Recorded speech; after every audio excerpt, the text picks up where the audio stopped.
In a world that often values loudness and speed, Japan offers something profoundly different: the eloquence of silence. From the stillness of Zen temples to the gentle pauses in everyday conversation, silence is not emptiness, it is expression. This story explores how silence weaves through every thread of Japanese life, and why the quiet heart of Japan continues to speak louder than words. I hope everyone has a good night, and I send lots of positivity and good energy as we journey through what we call life. Lastly, don't forget to like and subscribe, but only if you genuinely enjoy what I do here. So with that being said, let's go my stoic nights. This sense of of space charged with tension or emotion in Japanese culture, silence is not an emptiness to be filled but a canvas on which meaning is painted with restraint. It is not a lack of communication but a profound form of it, is not just abstract theory. It governs the way people bow, the way they give and receive gifts, the way they hesitate before speaking, waiting for the most harmonious moment to emerge. In a culture where harmony, is a central social value, silence functions like mortar between bricks, invisible, but essential. Even in language itself, silence is embedded. Japanese is a high-context language, meaning much of what is understood is left unsaid, relying on tone, context, and relationship. A sentence might trail off intentionally, leaving room for the listener to infer the speaker's true meaning. So desu ne. Well, yes, might hang in the air, allowing unspoken disagreement or hesitation to soften without confrontation. Saying less becomes a kindness, a courtesy, even an art. In traditional Japanese poetry, from waka to haiku, brevity and suggestion are elevated over description. The poet does not tell you what to feel. Instead, they offer you an image. On a withered branch, a crow has alighted. Evening in autumn. Here, in Basho's famous haiku, silence lives in the space between the lines, in the emptiness of the sky, the pause after the crow lands, the stillness of the branch. The reader is invited to sit in that moment, to let the absence speak. Silence, too, governs interpersonal relationships. In the workplace, a subordinate may withhold open disagreement out of respect, not because they lack opinion, but because saying nothing is often more powerful than confrontation. In families, emotions may be conveyed through shared presence or quiet gestures, preparing food, refilling a teacup, rather than spoken reassurances. A child may understand their parents' approval not through praise, but through a subtle nod, a warm meal waiting at the end of a cold day. In everyday life, silence teaches observation. In crowded commuter trains, the quiet is not enforced, it is simply understood. Phones are silenced. Voices are low. Eyes avert politely. The unspoken rule preserves peace, allowing a society of millions to coexist in dense proximity. But perhaps nowhere is silence more delicately wielded than in the tea ceremony, or shinoyu. Rooted in Zen and aesthetic simplicity, the ceremony is an orchestration of silence and sound, the quiet placement of a tea bowl, the hiss of water, the sweep of a sleeve. Each gesture is deliberate, carrying weight. There is no need for conversation. The beauty lies in the shared presence of those attending, their attentiveness to the moment, to each other, to the subtle harmony unfolding. As the tea is passed, as eyes meet in acknowledgement, silence blossoms into understanding. There is a Japanese saying, Ishi no ui ni mo san nen, even on a stone, 3 years. It speaks to endurance, to quiet patience. But it also captures something more, the ability to sit in stillness, without demand or complaint, and let meaning arise over time.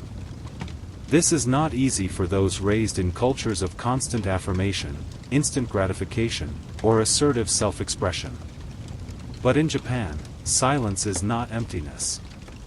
It is depth, an invitation, a mirror, a space where spirit and intention can breathe. To listen in Japan is not just to hear, it is to receive. To speak is not just to express, but to disturb the stillness. And so, one must ask, is what I am about to say more meaningful than the silence I will break? At dawn, the first light touched the mossy stones of Iheiji Temple.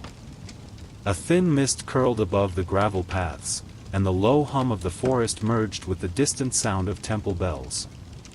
Birds called from unseen perches. The scent of cedar and rain hung in the still air. In the meditation hall, a line of monks sat in silent zazen, back straight, eyes half lowered. No one moved. Only the wind moved the old paper screens. Among them sat a young man named Haruki. He had once lived in the 13th floor of a glass and steel building in Shinjuku, where neon lights blinked long into the night and conversations overlapped in restaurants like noisy tides. He had studied philosophy at the University of Tokyo, Nietzsche, Kierkegaard, Confucius, yet the more he read, the less he understood. So he had come here, at 21, shaved his head, folded his questions like old clothes, and offered them to the mountain. Now he sat. His knees throbbed. His thoughts screamed. A single fly circled his cheek. Still, he sat. The silence was not gentle. It roared in his chest. In the first weeks, he found it unbearable, like holding his breath underwater. His mind flooded with memories, doubts, questions. What am I doing here? What does this achieve? Why does no one speak?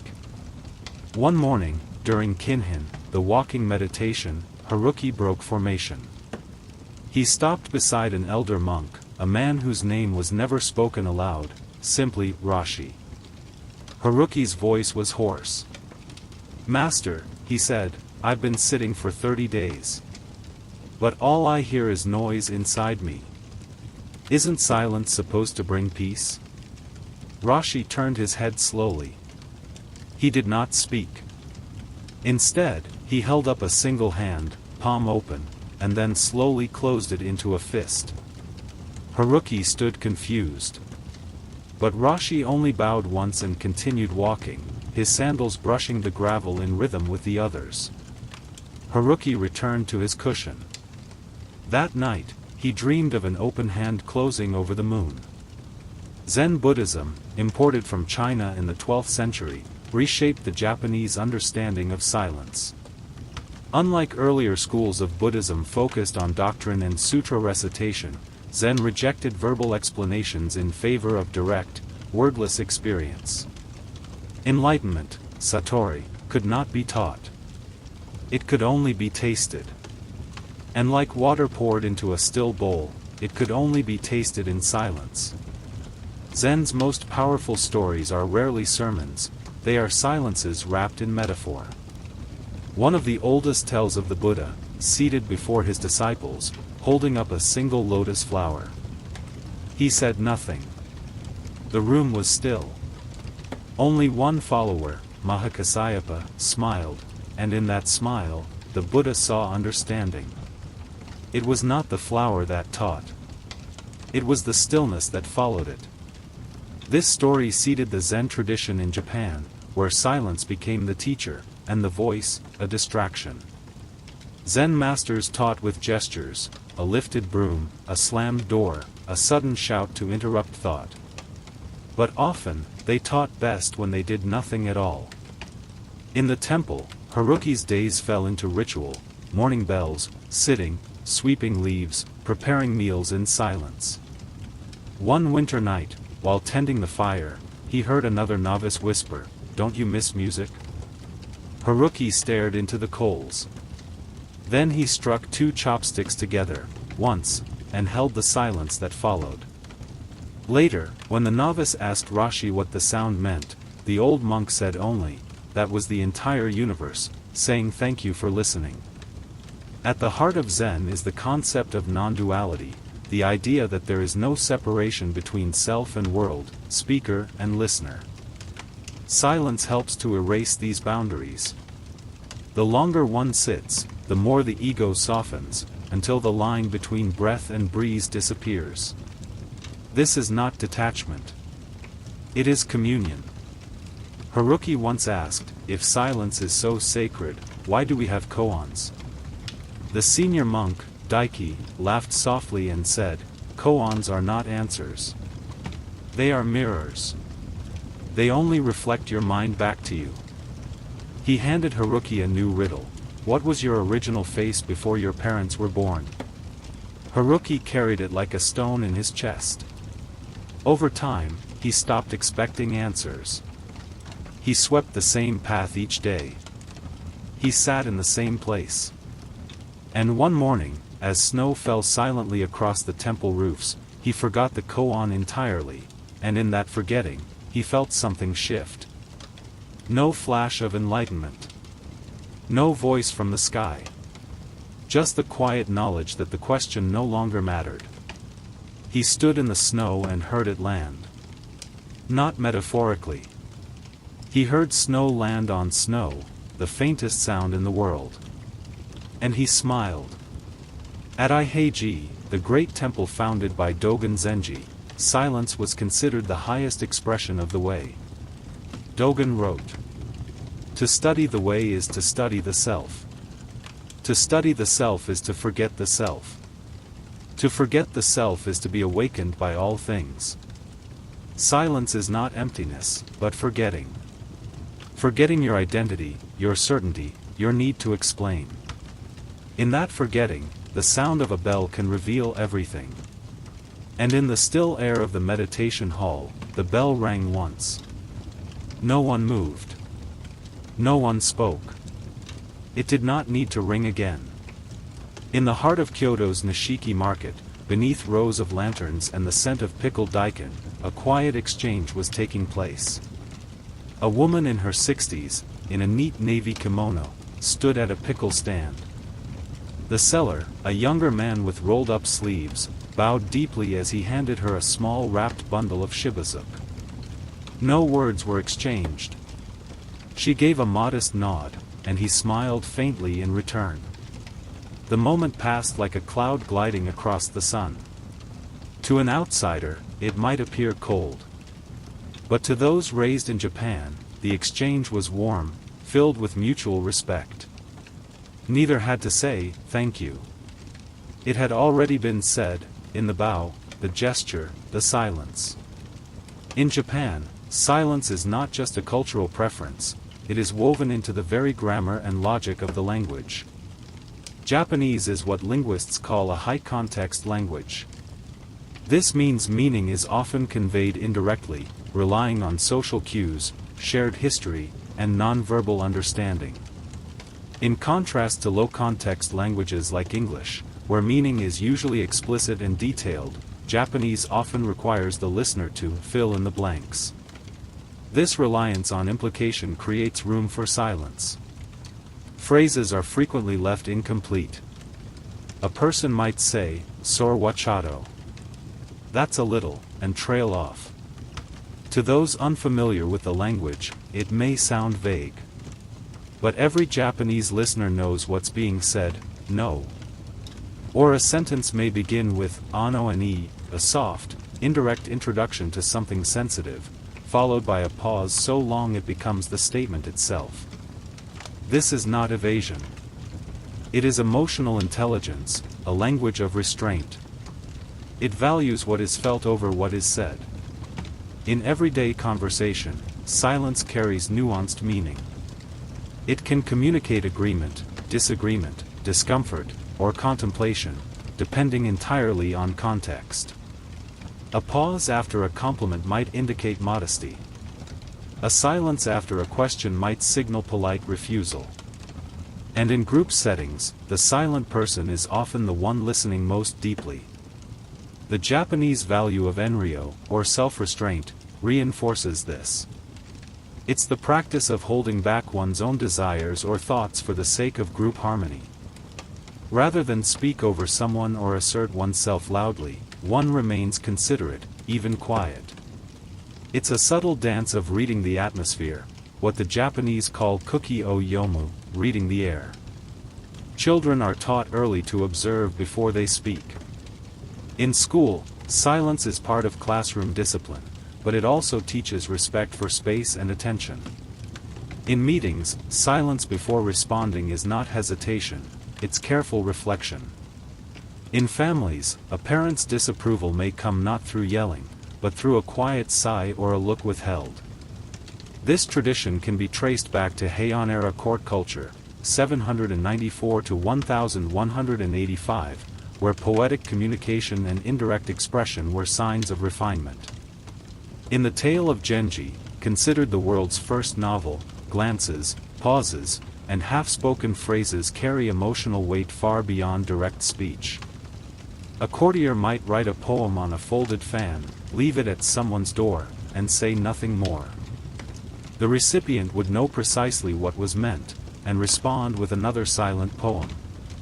Such delicacy was a mark of intelligence and grace. Loudness was gauche. Over-explaining was a failure of subtlety. In modern Japan, echoes of this remain. In business, apologies are often delivered with carefully chosen ambiguity. Zanen desu ga. It's unfortunate, but may precede a rejection that needs no further elaboration. Even in romantic relationships, confessions are often unspoken, hinted through action. Buying someone's favorite canned coffee or waiting for them in the rain says more than, "I love you." Silence becomes a shared language. A contract of trust. A canvas for feeling. Of course, this can create friction with other cultures. Western visitors may interpret silence as disinterest or evasiveness. But in Japan, it is often the opposite, a sign of deep listening, respect, and restraint.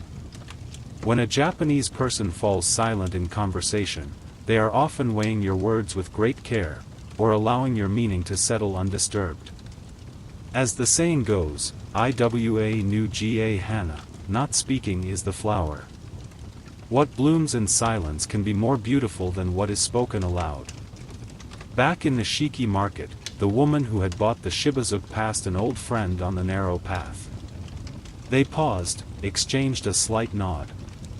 No words. Just 2 breaths in the cool morning air. Then they went on their way, having said all they needed. It was midwinter in Kanazawa, and a heavy snow had blanketed the stone pathways outside a traditional ryodai, a high-end restaurant steeped in ceremony and discretion. Inside, the tatami room was dimly lit by a single paper lantern. The walls bore no decorations, save a scroll calligraphed with one word, kokorozushi, intention. A man in a charcoal gray suit knelt in seiza beside a low table. His hands trembled slightly as he pressed them into the mat. Before him sat an older man, the chairman of a regional construction firm. Neither had spoken since entering the room. The younger man, Fujimoto, had come to apologize. 3 weeks prior, a mismanaged delivery on his part had caused a costly delay in the chairman's winter resort project. He had offered to explain over the phone. The chairman declined. Instead, he had requested a meeting in person. Now, the silence between them felt thick, ceremonial, like smoke before a fire. Fujimoto bowed.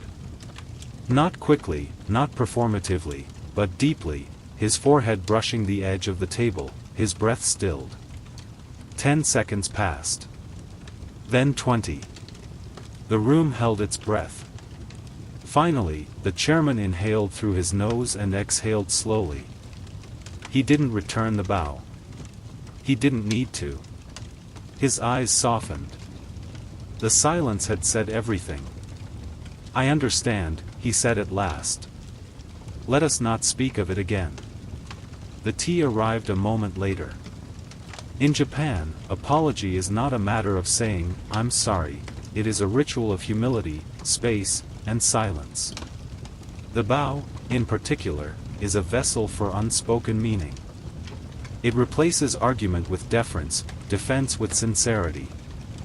There are dozens of types: the casual ashaku of a 15-degree nod, the formal kei at 30 degrees, and the deeply sincere saikiri, a 45-degree bow that signifies remorse or reverence. The depth and duration of a bow can convey more than any paragraph of apology. Silence surrounds these gestures. It frames them. A poorly timed apology, even if eloquent, may seem insincere. A well-timed bow, held in silence, becomes a confession, an offering, a bridge. This reverence for silent apology has roots in samurai ethics, particularly the Bushido Code. In feudal Japan, honor was not defended with words, it was upheld through conduct. A man who had failed would often express regret not through argument, but through ritual. In extreme cases, seppuku, ritual suicide, was seen as the ultimate, silent apology, one that needed no justification. It was a final act of taking responsibility in the most direct, unspoken form. Even in less dramatic settings, the idea persists: the more you talk, the more you risk diminishing the gravity of the moment. True contrition, in Japanese tradition, does not demand forgiveness, it acknowledges guilt fully and leaves the rest to the listener. In religious rituals, too, silence is a form of offering. At Shinto shrines, worshippers approach the Haiden, bow twice, clap twice, and then fall into silent prayer. No words are expected, not even thoughts, if they can be helped. The silence is where the gods, or kami, may be most present. To clutter it with requests would be to pollute the sacred air. At funerals, mourners do not speak to the deceased. Instead, they offer incense, bow, and stand quietly before the altar. Words would be intrusive, too crude for the delicate thread that now connects the living to the dead. A bowed head says, "You mattered. You are remembered." Even among family, the silence at a wake is often longer than the speeches. There is grief, yes, but it is not shouted. It is carried in the way hands shake, in the deliberate folding of a mourner's suit, in the hush of shoes slipping off at the door. In more public realms, silence takes on new shades. In the corporate world, a press conference following a scandal often begins not with explanations but with a synchronized bow from executives. Cameras flash. Reporters scribble. But the image the public remembers is the silence, the stillness of grown men bowing for 30, even 60 seconds. It is not performative, it is a tradition honed by generations, signaling a surrender of ego. The silence is not defensive. It's acknowledging pain, and letting the space for judgment remain open. Years after his apology in Kanazawa, Fujimoto would tell his daughter the story over a quiet dinner. "I learned something that day," he said, pouring tea with a steady hand.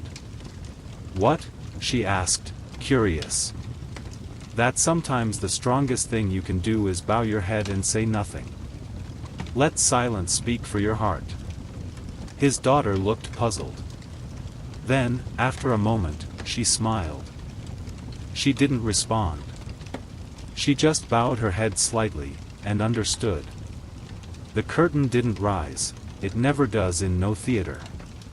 Instead, a side door opened with quiet ceremony, and the shite, the masked main actor, stepped onto the long wooden bridge that led to the main stage. The audience in the Kyoto Nagakudo held their breath, not because the moment was grand or dazzling, but because it was profoundly still. Each movement was deliberate. The actor wore a serene mask, an expression frozen between joy and grief, and a flowing brocade kimono that shimmered under the dim lantern light. There were no spotlights, no microphones, no sweeping gestures. Yet, as he slowly glided towards center stage, the atmosphere thickened like early morning fog. Shinji, now in his 60s and a longtime scholar of Japanese aesthetics, sat in the second row. He had seen this play, Tsunamesa, the tragic tale of a ghostly court musician, a dozen times. But each time it felt different, like the same stone viewed through shifting light. He leaned forward, not to see better, but to feel the space more fully. This is how No communicates, not through action, but through silence and suggestion. No, one of the oldest continuous theatrical traditions in the world, dates back to the 14th century. Co-created by Zimi Motokiyo, it was never intended to entertain in the Western sense. It was meditative, ritualistic, almost liturgical, meant to evoke yugen, a word often translated as profound grace or mystery. Silence was its primary brushstroke. The No stage itself is minimal. A pine tree is painted on the back wall. Musicians sit to the side, rarely moving. There are no elaborate set changes, the actors rarely even leave the stage once they've entered. Instead, time stretches and breathes. A pause might last 15 seconds. A character might raise a hand, not to gesture wildly, but to embody centuries of longing in a single, suspended moment. The audience is expected not to react, but to absorb. Like monks in Zazen, they are there to witness, not to interrupt. The silence between words, between movements, is known as ma, the interval that gives meaning to what surrounds it. To Western sensibilities, it can feel glacial. But to the Japanese audience, trained by culture and tradition to find richness in restraint, it is transcendent. Ma is not just an aesthetic idea, it is the heartbeat of Japanese life. It is the pause in conversation, the blank space in a painting, the breath between musical notes. In No, Ma is choreographed as meticulously as dialogue. It is the silence that surrounds the drama, allowing emotion to emerge from within rather than be thrust upon the audience. Zimi wrote that, what is hidden is more beautiful than what is revealed. A character's sorrow is not screamed, it's embedded in the slowness of their turn, in the long stillness before a single line of poetry is spoken. The actor disappears, the mask takes over. And in that act of self-erasure, something profound appears. Backstage after the performance, Shinji met with his friend and former student, Ayaka, now a respected No actress, rare in a tradition long dominated by men. She was still in costume, her face glowing with sweat under the pale powder of her mask. "You were incredible," he said. She bowed. "I always wonder," he asked, "how you express so much without doing very much." Ayaka smiled faintly. "The stiller I am, the louder the audience's hearts become." He nodded. "And the silence?" "It's everything," she said. "It's where the ghosts live. The words are just footsteps, the silence is the forest." They sat together backstage, watching the stagehands sweep the worn wood in silence. No one hurried. Every movement belonged to a larger rhythm, one older than any of them. This deep reverence for stillness and space runs through other Japanese arts as well. In ink painting, sumie, the white paper is not background, it's part of the composition. The absence of detail invites the viewer's imagination. In ikebana, the art of flower arrangement, empty space is as crucial as the blossoms. The artist arranges not just the flowers, but the air between them. Even in music, ma rules. Traditional instruments like the shakuhachi flute use breath and silence to create mood as much as pitch. A note will fade into silence, not as a stopping point, but as a continuation. The listener leans in, waiting for what is not played. Years later, Ayaka would teach a group of foreign exchange students the art of No at a university workshop. One American girl asked, "Why don't the actors show more emotion?" Ayaka knelt beside her and lifted a simple white onamen mask from a cloth. She held it toward the girl and whispered, "Tell me what she's feeling." The girl studied the expression, neutral, calm, eyes half-lidded. "She looks sad," the girl guessed. "Maybe," Ayaka said. "Now hold it at a different angle." She tilted it slightly upward. "Now she looks angry." Ayaka nodded. The girl blinked.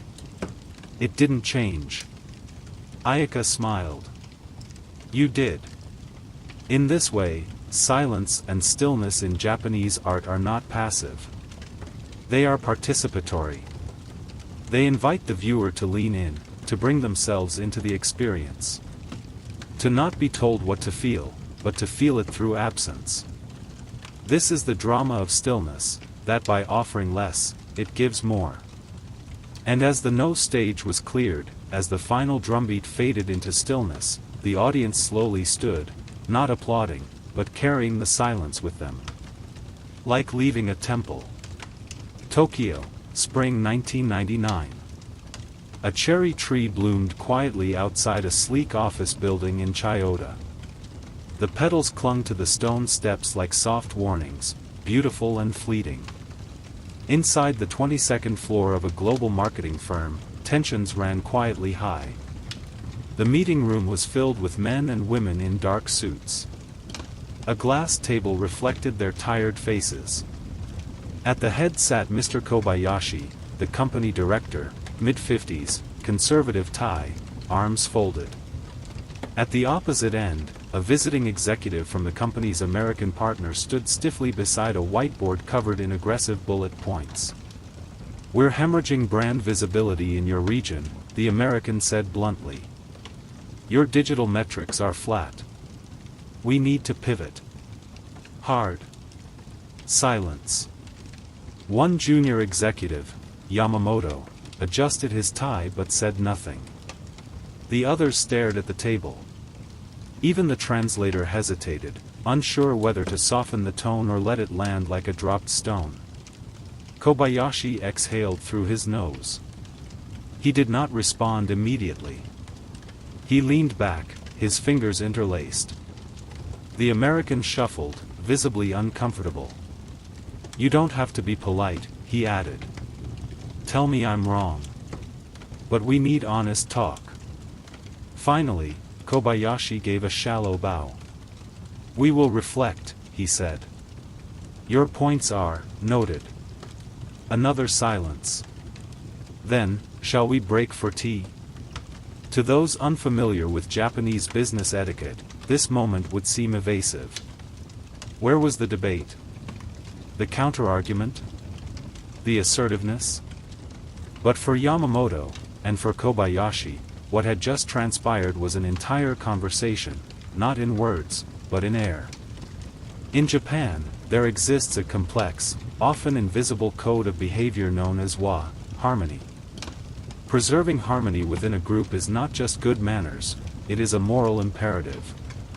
From the classroom to the boardroom, from family dinners to parliamentary meetings, wa governs interactions by emphasizing consensus, subtlety, and, most crucially, the avoidance of open conflict. And the language of this harmony is often silence. Where many cultures value assertiveness and clarity, Japan values restraint. A direct contradiction can be seen as not only rude, but destabilizing, a crack in the group's cohesion. Instead, objections are often raised indirectly, or not at all.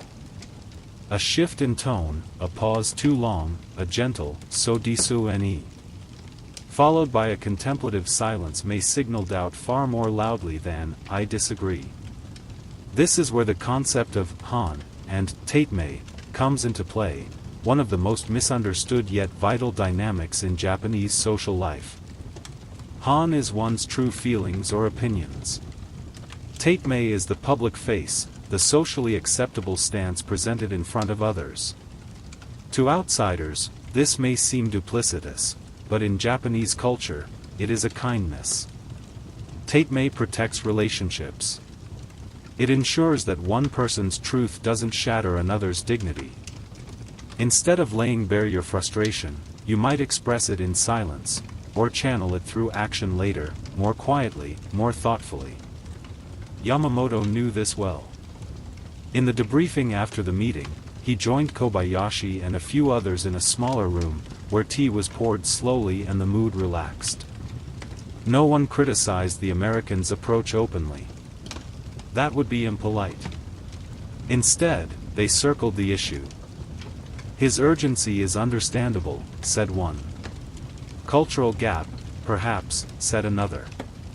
Yamamoto added only, "If we adjust the campaign structure internally, perhaps we could align more smoothly." It was an agreement, a plan formed not through argument, but through layered implication, respectful silence, and mutual reading of the atmosphere, Kuki o Yomu. The idea of Kuki o Yomu, literally, reading the air, is fundamental.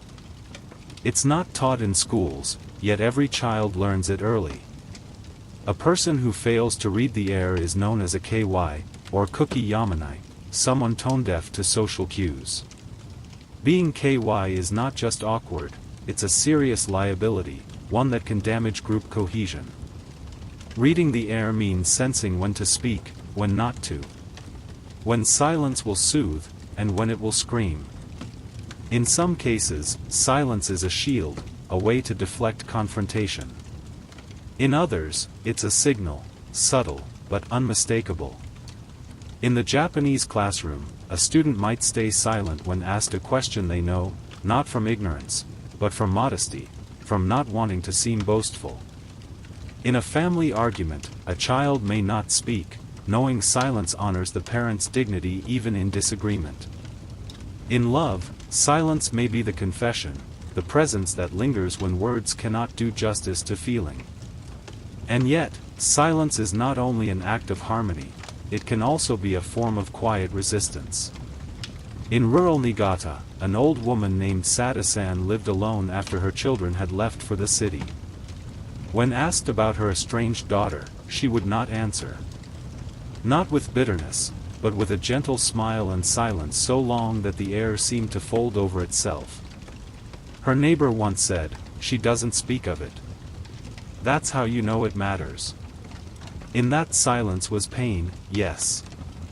But also dignity.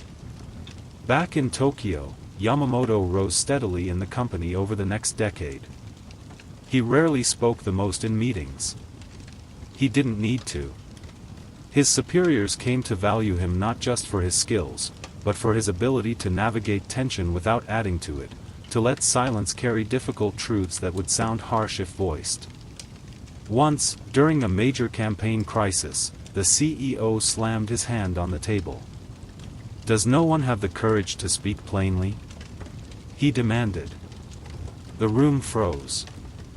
Yamamoto bowed slightly, then said, "There are many plain truths in this room. Some are simply quiet. If we stop speaking, we may hear them." The CEO stared at him, then nodded.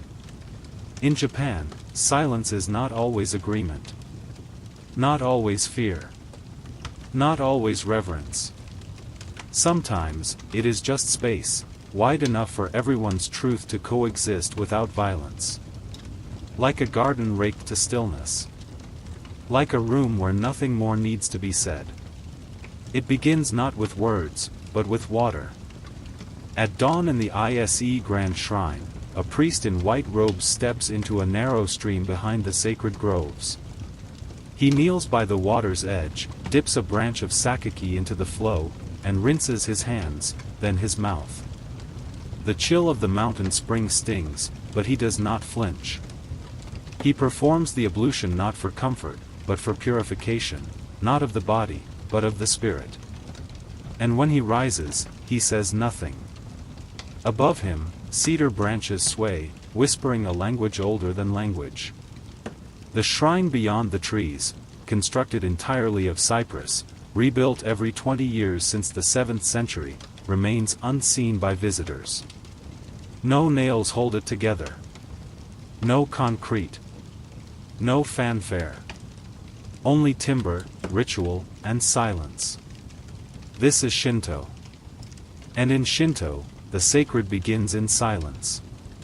Shinto, Japan's indigenous belief system, is not doctrinal.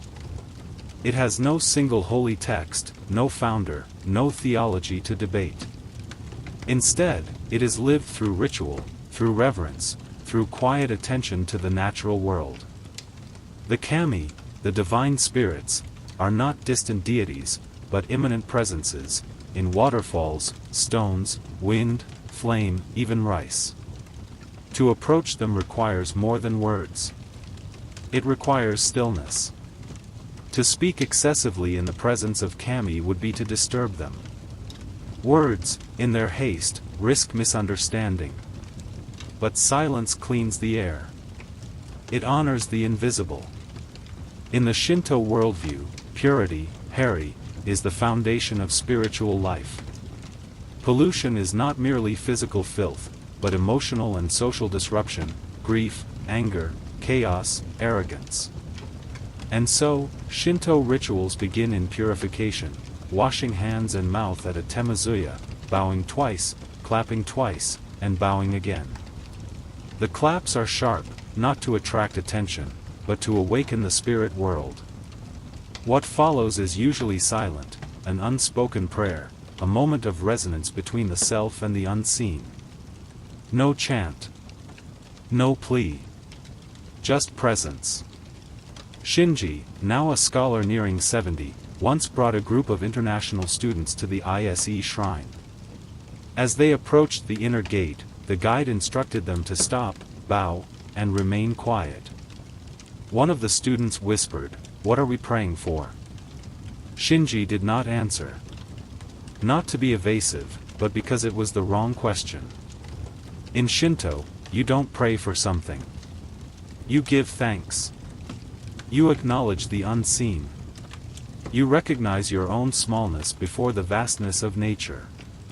When the group returned to the path, one student remarked, "I didn't feel anything." Another said, "I felt calm.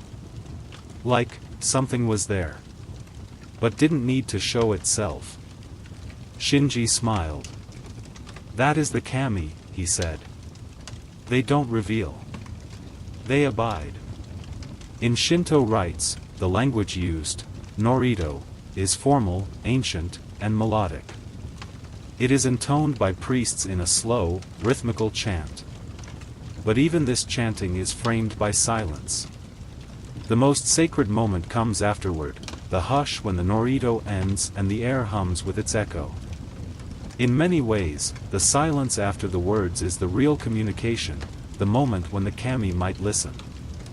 This rhythm is reflected in sacred festivals, or matsuri, too.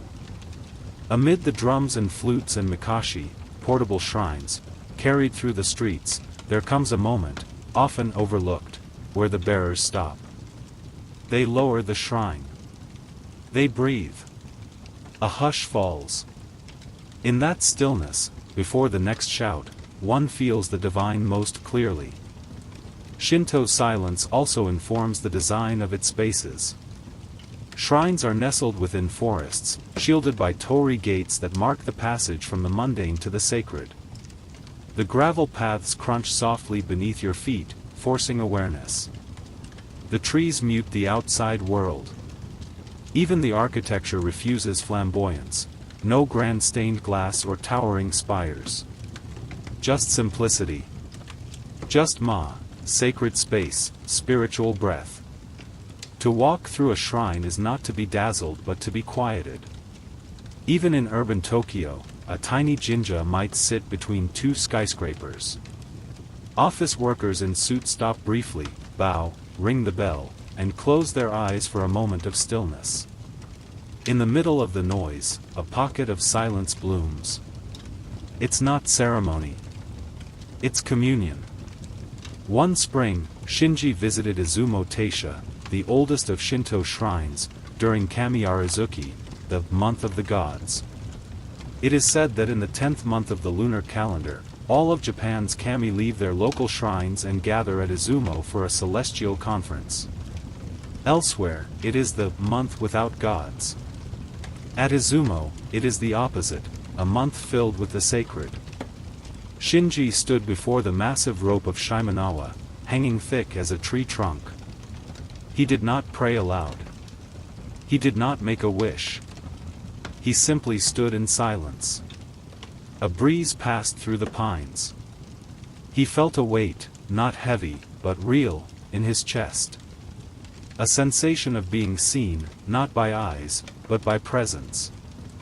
No words came to mind. Only a quiet tear. He realized then, the kami don't need language. They need sincerity. And sincerity is often silent. Later, a friend asked him what Shinto meant to him. Shinji paused. Then said only, "It means I don't need to speak to be heard." In Shinto, silence is not emptiness. It is resonance.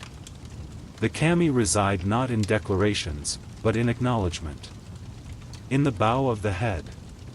The pause before the clap. The way a person walks gently on sacred ground. To be silent before the divine is not to withhold. It is to offer the truest thing you have, your full, unguarded presence. No performance. No explanation. Just breath. The soba shop in Nagano was no larger than a garage. Its Norin curtain fluttered faintly in the late autumn breeze, bearing the faded brushstrokes of its name, Yamaguchian. Inside, the air was thick with steam, the aroma of dashi broth, and something older, reverence. 12 seats lined the wooden counter. No music played. The chef stood in quiet focus behind the bar, slicing green onions with such precision that the rhythm of his blade felt like breath itself. Shinji sat in the corner seat. The waitress brought him his zarusoba, chilled buckwheat noodles on a bamboo tray, and a small dish of dipping sauce with wasabi and scallion. She placed the tray before him with both hands and bowed gently. Not a word was exchanged. He bowed in return, hands folded briefly in silent thanks, itadakimasu. Then he began to eat. The only sound was the gentle zuru-zuru of slurping, not impolite, but expected. In Japan, slurping hot noodles isn't seen as rude. It is both a compliment to the chef and a way of cooling the noodles as they enter the mouth. Yet beyond the slurps, the room was hushed, not a single phone call, not a voice raised. It wasn't enforced silence. It was cultural agreement. The meal, after all, was not just sustenance. It was ritual. In Japan, the act of eating is surrounded by quiet codes, small, nearly invisible practices that elevate the mundane into something sacred. While many cultures treat meals as social events, filled with chatter, clinking glasses, and shared laughter, the Japanese table is often quiet, deliberate, focused. Eating in silence is not awkward. It is respectful. Respectful to the chef, to the farmers, to the ingredients, and to those around you. It begins with itadakimasu, not just, let's eat, but, I humbly receive. It acknowledges the life that was taken, the labor that brought it to your table. It is whispered or thought inwardly before the first bite. At the end, Gakusasama deshita, thank you for the meal, is spoken to no one in particular, but also to everything, the cook, the soil, the rain, the pigs and fish, the centuries of technique. It is a quiet benediction, offered with a slight bow. In homes, particularly traditional ones, mealtimes are structured by these rhythms. Children are taught to sit properly, not to speak with their mouths full, to eat with two hands, one on the bowl, one with chopsticks, and to finish what's served. Noise is gently discouraged, not through scolding, but through example. A father lifts his miso soup with both hands. A mother places each dish on the table with care. No one announces likes or dislikes loudly. Gratitude is assumed, not broadcast. In school lunchrooms, Japanese children serve each other, rotating in small teams who don aprons and ladles. They say itadakimasu in unison before eating, often without a teacher prompting them. There's no cafeteria chaos, no trays clattering. Even in public school settings, meals are considered a form of education, not just nutritional, but social, moral, even spiritual. By high school, students know when to stay quiet. A shared meal in silence is not lonely, it is bonding. The person beside you is there. Their silence is presence, not absence. Shinji remembered a dinner many years ago with a friend from abroad, an exuberant American professor who had just arrived in Japan. They had dined at a traditional kaiseki restaurant in Kyoto, where each course arrived like a seasonal haiku, a single slice of sashimi with a shiso leaf, a tiny dish of yuba in chilled dashi, a charcoal grilled fish served with silent reverence. But the professor had filled the air with running commentary. "Oh wow, look at this one. What do you think this is? Some kind of jelly? It's amazing. Is this fish raw?" Shinji had smiled politely but felt the sacred rhythm slipping away. The chef behind the counter had kept his expression neutral, but the moment had shifted. The meal had become performance, not communion. Later, Shinji had explained gently, "Sometimes, to truly taste, we have to stop talking." In traditional tea ceremonies, which include a light meal known as kaiseki ryuri before the tea itself, silence is an essential ingredient. The host serves the dishes in near stillness. Guests bow. Food is accepted with quiet gratitude. Conversation, if any, is minimal, refined, often about the season, the craftsmanship of the utensils, or the simplicity of the space. One doesn't say, "This is delicious," over and over. One shows it, by finishing every grain of rice, by placing the chopsticks precisely, by holding the bowl with care. The food, after all, is part of a spiritual offering. The silence around it allows the guest to hear the flavor itself. Even in bustling ramen shops, there's an unspoken code. A man on a lunch break walks in, bows slightly to the staff, and sits without asking for a menu. The cook, recognizing him, places a bowl in front of him within minutes.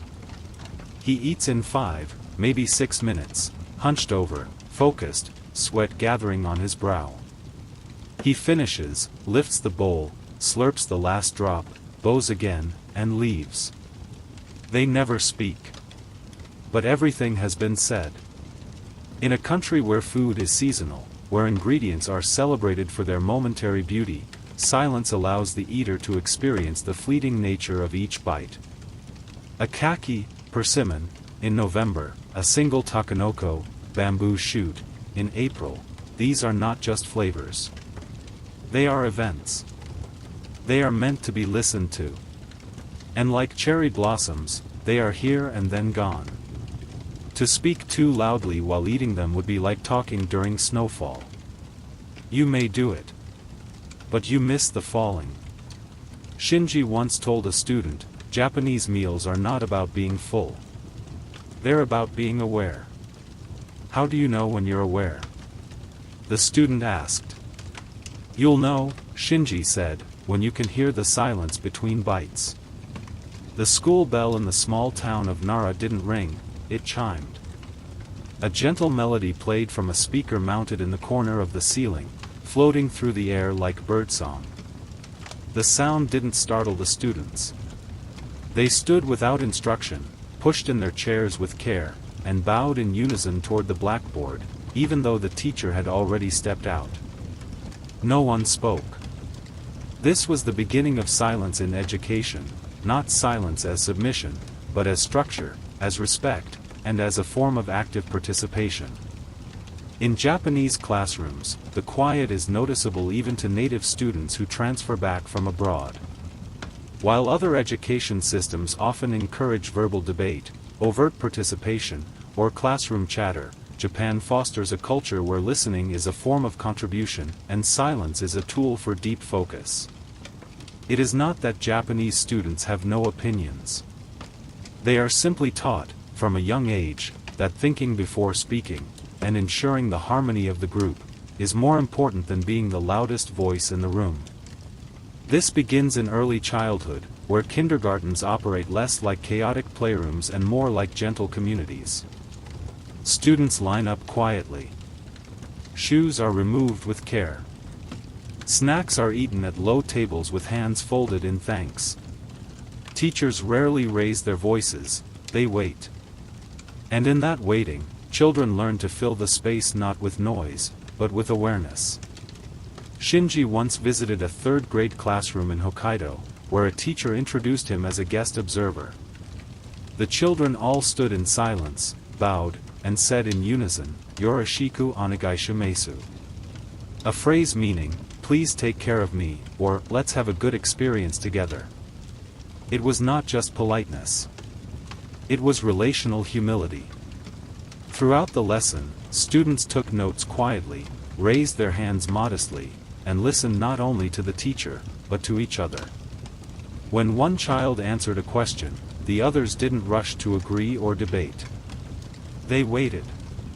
The teacher, instead of confirming or correcting immediately, would often respond with a question, "What do you think of that answer?" It created space to consider, to breathe, to learn without rushing to react. The Japanese education system deeply values group cohesion, shunashiki, the sense of being part of something larger than oneself. Classrooms are not battlegrounds for individuality but gardens for collective growth. And silence serves as the soil in which that growth takes root. Morning aisatsu, greetings, are delivered in chorus. Students lead the class in calling out attendance. They often clean their classrooms together, in silence, sweeping, wiping desks, watering plants. There are no janitors in most Japanese elementary and junior high schools. Cleaning is part of the curriculum, a ritual that teaches respect for space and each other. The quiet that fills the room during these activities isn't awkward. It is focused. And more than that, it is shared.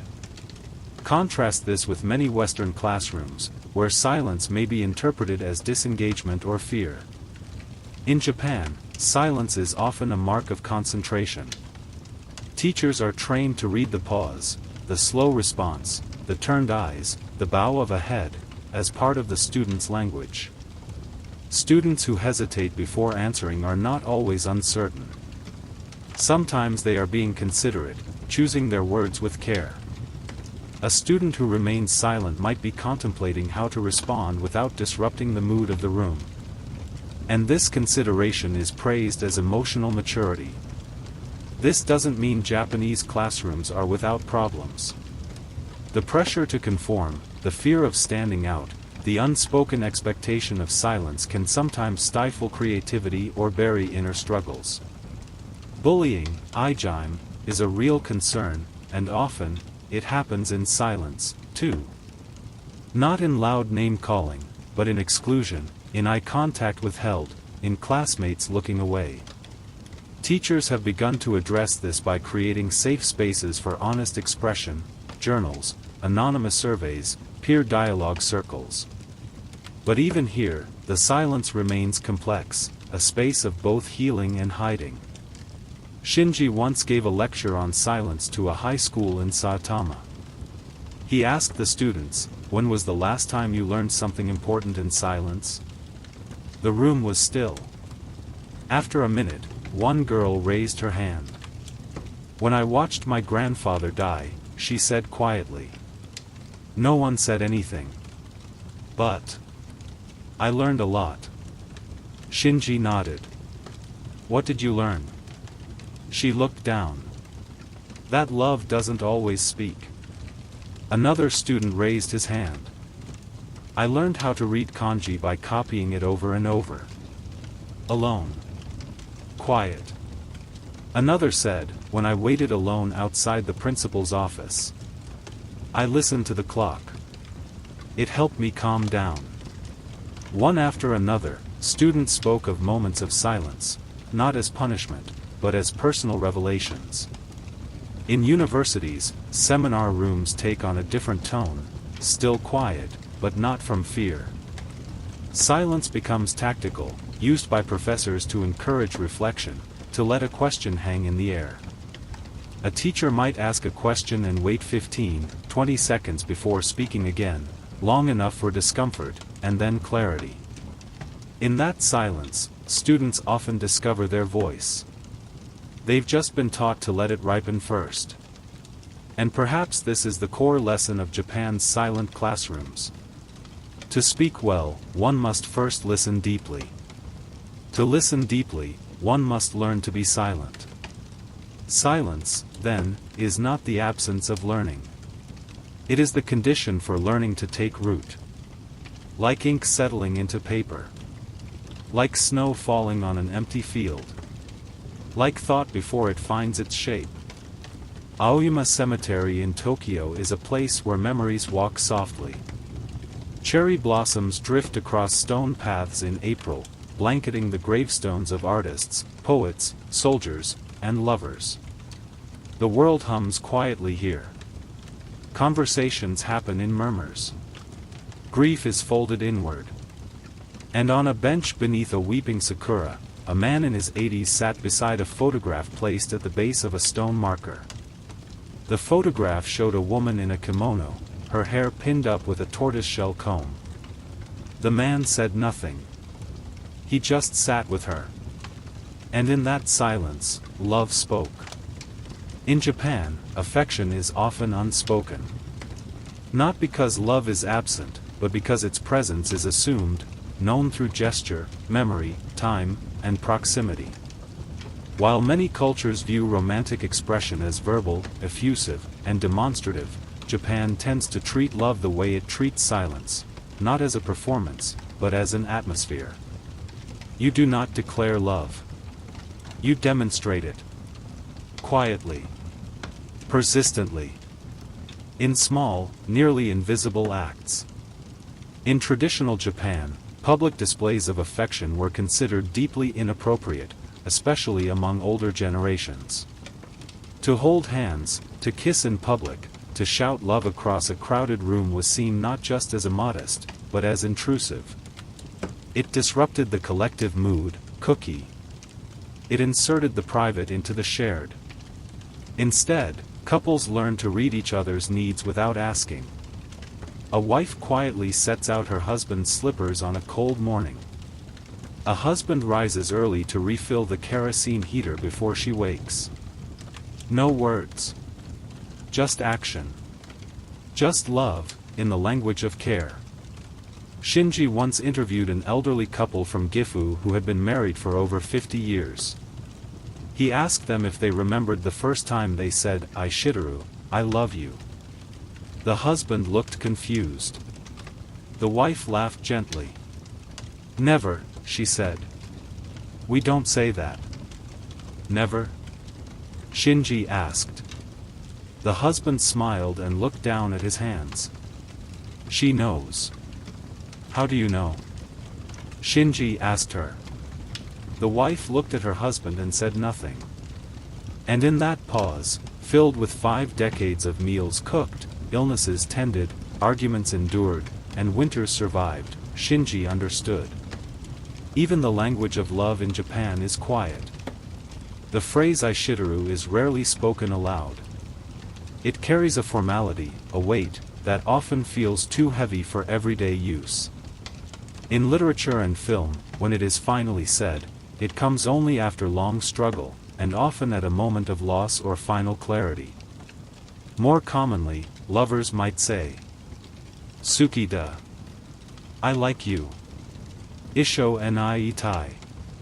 I want to be with you." Or, say nothing at all. Instead, they might hand over a bento lunch packed with care. Or walk someone home in the rain, holding the umbrella so the other stays dry. Or wait on a platform until the train has long disappeared, watching it go. In Japan, love often arrives in silence. And it departs the same way. In high schools, the tradition of kikuhaku, a confession of love, is rarely a grand gesture. It is a quiet moment, often delivered face-to-face, sometimes by handwritten letter. A student stands beside the shoe lockers after class, heart pounding, voice low. "I like you. Please go out with me." The words are simple. The ritual is terrifying. The other student may nod. Or simply say, "Thank you." Sometimes they say nothing at all, and the silence hangs like a trembling thread between them. But even in rejection, the quiet maintains dignity. And in acceptance, nothing more needs to be said. In literature, too, this emotional restraint is a recurring theme. In Kawabata Yasunari's Snow Country, the central romance unfolds not through passionate declarations but through fragmented conversations, glances, and the changing of seasons. The beauty of their connection lies in what remains unspoken. Even in anime and modern cinema, the most powerful romantic scenes are often the quietest. A character reaches out but stops just short of touching. One walks away without turning back, but pauses, just for a second. A boy lends his umbrella and runs off without asking her name. Silence creates the space for the viewer to feel what characters dare not say. But make no mistake, the emotion runs deep. In love letters, Japanese people often write with poetic metaphors. Your voice is like the wind before spring. Being near you feels like sunlight through shoji. Even when words are used, they rarely strike directly. They drift, they surround, they linger, like incense. And even now, in modern Japan, where Western influence has made public displays more common among the young, there remains a reverence for emotional privacy, an understanding that the truest affections often resist articulation. Years later, Shinji himself fell in love with a woman named Noriko. They met during a university seminar on aesthetics and rarely spoke of personal things. But one day, after a long walk through a snow-covered temple garden, Noriko placed a single plum blossom in his coat pocket. She didn't say anything. They married that spring. For 50 years, she never once said "Aishiteru." But every night, she left his teacup turned slightly toward him, his slippers waiting at the door, his umbrella dried and folded before he could ask. And when she passed, Shinji kept the plum blossom, pressed and faded, between 2 pages of his favorite poetry book. That was her "I love you." And it was enough. In Japan, love does not need a stage. It needs silence. To grow. To speak. To endure. It is said that when you enter a Japanese ryokan, a traditional inn, you leave the world behind. The moment you cross the threshold, the air changes. Your shoes come off at the entrance, your feet meet the soft give of tatami, and the staff greets you not with words, but with bows, warm towels, and silence. No lobby music plays. No one rushes. Even the hallways absorb your footsteps. Everything, from the muted colors of the walls to the slight scent of hinoki cypress, seems designed to speak in whispers, or not speak at all. This is not coincidence. It is intention. In Japan, architecture does not simply create space. It creates silence. Shinji once wrote, "A Japanese room is not a box to contain people, it is a canvas where presence is drawn in negative space." Indeed, Japanese aesthetics are driven not by what fills a space, but by what is left out. The emptiness is not lack, it is potential. It is the idea of once again, the space between things, charged with meaning. This concept is best exemplified in shoinzukuri, the architectural style of traditional Japanese residences. Rooms are divided by sliding doors, fusuma, which can be opened or closed to reshape the space. The walls are not solid, but paper and wood, filtering light like a whisper filters breath. Alcoves, tokonoma, display a single flower, a calligraphy scroll, or a seasonal artifact, not to show off, but to invite contemplation. There are no grand chandeliers, no gold trim, no clutter. Just simplicity. Just air. Just quiet. The tea room, or chishitsu, brings this philosophy to its most distilled form. Designed for the tea ceremony, shinoyu, it is often no larger than 4.5 tatami mats, a size considered optimal for harmony and intimacy. Guests enter through a crawl-sized door, bowing not just their bodies but their pride. The room's design is humble, sparse, earthen walls, bamboo accents, a charcoal hearth, a hanging scroll bearing one word, often mu, meaning nothingness. And it is in this setting that the most profound experiences unfold. The host prepares tea in silence. Each movement, wiping the bowl, lifting the kettle, whisking the matcha, is a ritual of restraint. Nothing is wasted. Nothing is rushed. Guests speak, if at all, in soft tones.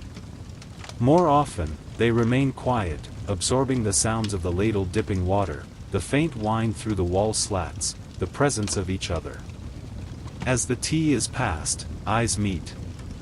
And in that gaze, framed by silence, meaning flows. This reverence for stillness extends to Japanese gardens, which are not mere decorations, but philosophical landscapes. The most iconic example is Ryoanji in Kyoto, a Zen rock garden composed of 15 stones placed in raked gravel. There are no plants. No water. Just rocks and space. Visitors sit on wooden benches before the garden, often for long minutes or hours, saying nothing. The garden does not tell you what to think. It invites you to stop thinking, to enter a silence so deep that the stones begin to shift not physically, but within your perception. It is said that no matter where you sit, one stone is always hidden. A reminder, some truths are meant to be felt, not seen. Modern Japanese architecture continues this tradition. The work of Tadao Ando, for instance, is a masterclass in silence. His concrete buildings seem cold at first glance, but they are designed to mute noise, catch shadows, and hold light like water. His Church of the Light, in Osaka, is bare and unadorned, except for a single cross-shaped opening that casts sunlight into the darkened chamber. The space is not loud with symbolism. It is silent with invitation. The light does the speaking. And what it says depends entirely on who enters. Even urban Japanese design follows this ethos.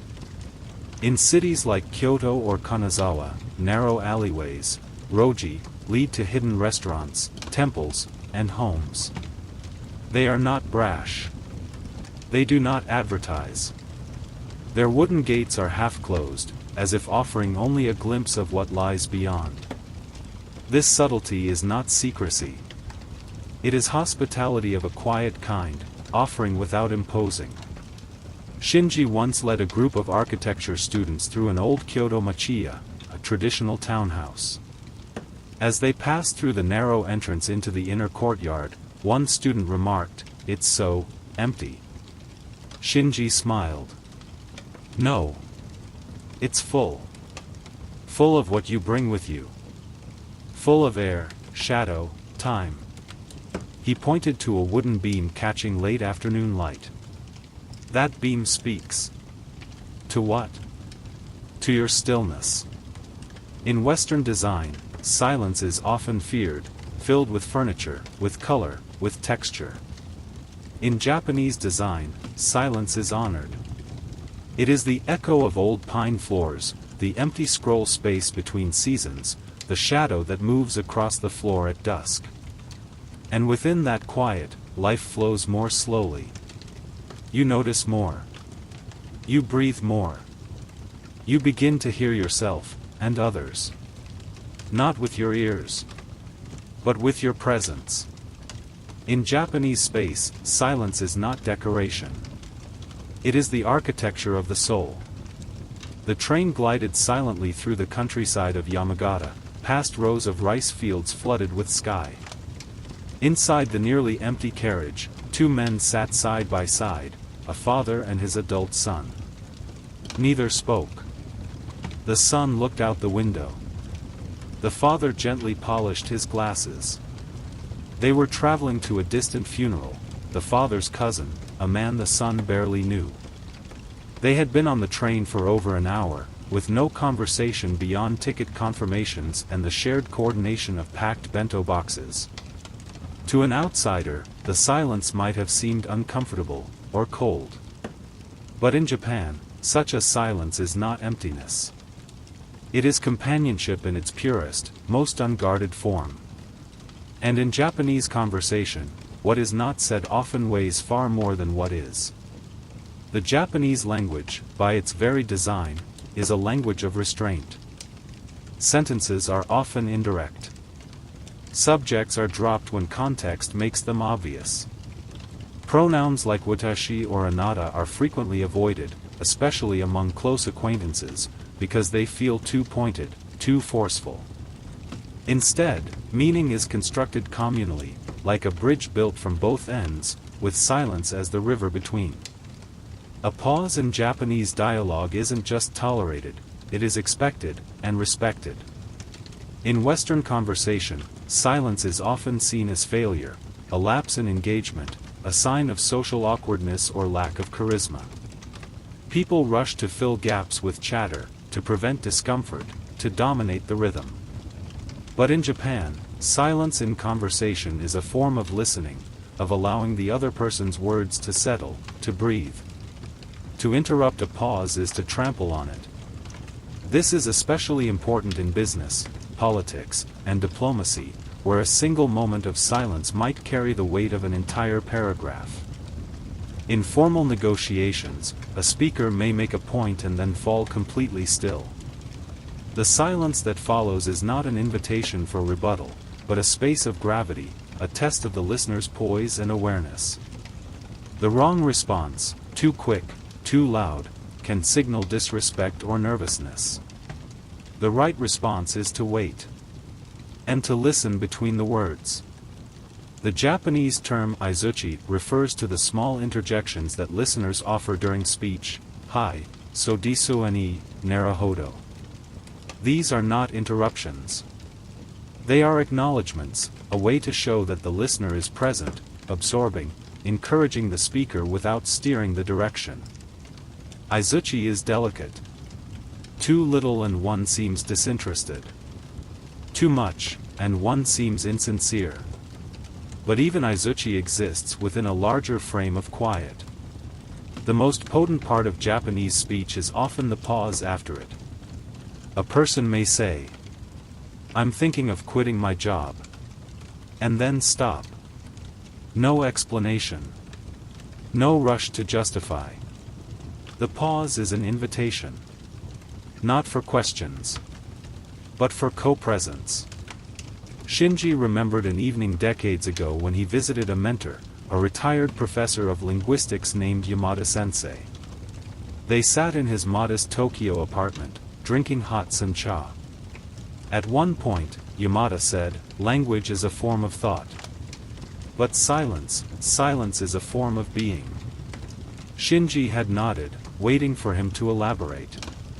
But he didn't. Instead, he stared out the window at the falling dusk. Shinji followed his gaze. After 5 minutes, Yamada finally added, "I said everything I meant to say." And Shinji understood, the space between their words had become the message itself. The concept of haragiai, literally belly art, further reflects this nonverbal exchange. Haragiai is the unspoken communication that takes place between people, especially in situations where what cannot be said is more important than what can be. It is common in high-stakes business meetings, family disputes, and especially in the apprentice-master relationships of traditional arts. A young apprentice may be scolded by his master with no explanation. A single sigh, a glance away, a refusal to speak, these become the lesson.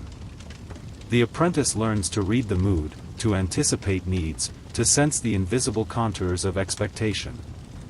This is not cruelty. It is training in intuition, in reading not what is spoken, but what is withheld. In romantic conversations, too, silence often marks the deepest emotion. In a love confession, the answer may not be an enthusiastic yes or a tearful no. It might be a single word, a soft or a simple wakaranai. I don't know.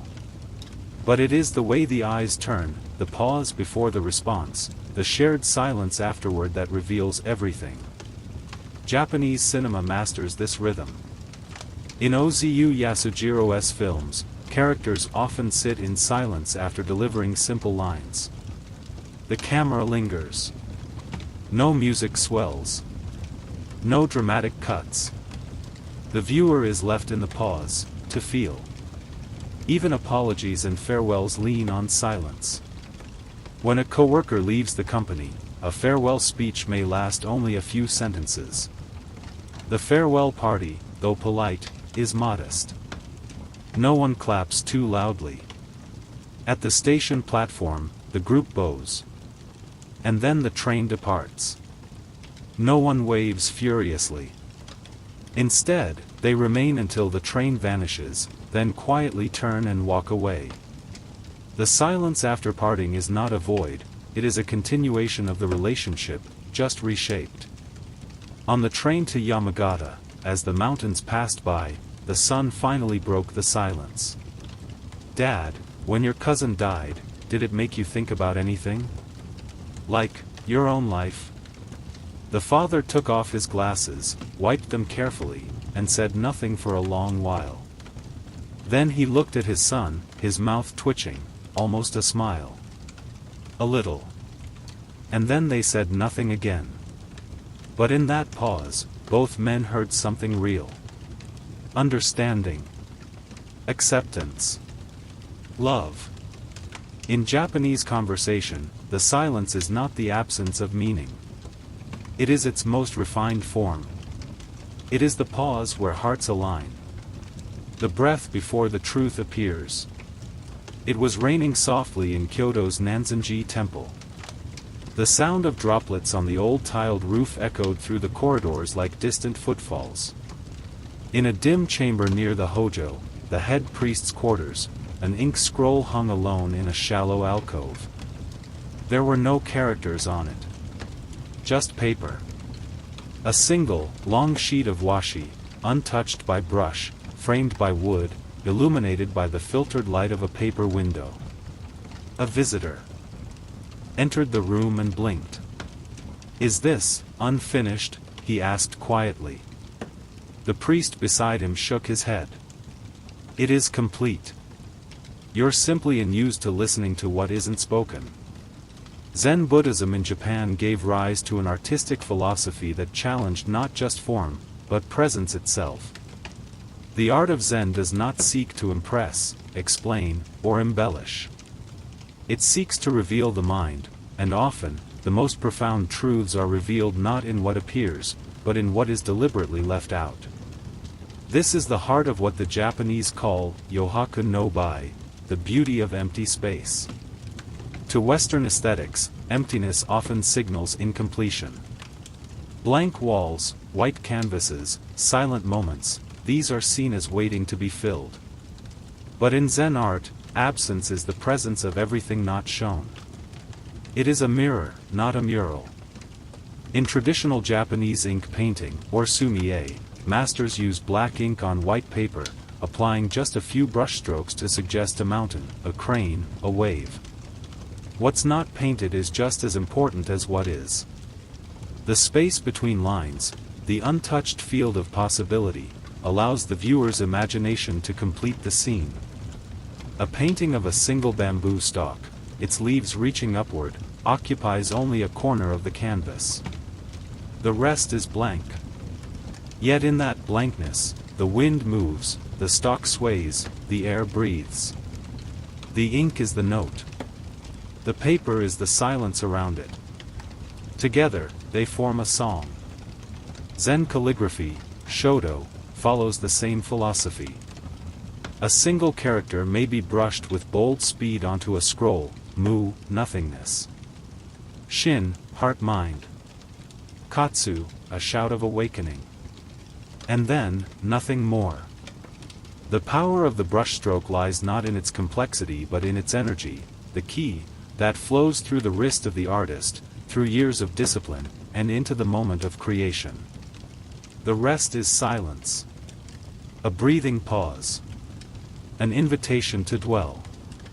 When Zen master Hakuin Ekaku brushed the character, mind, it was said that people wept just looking at it.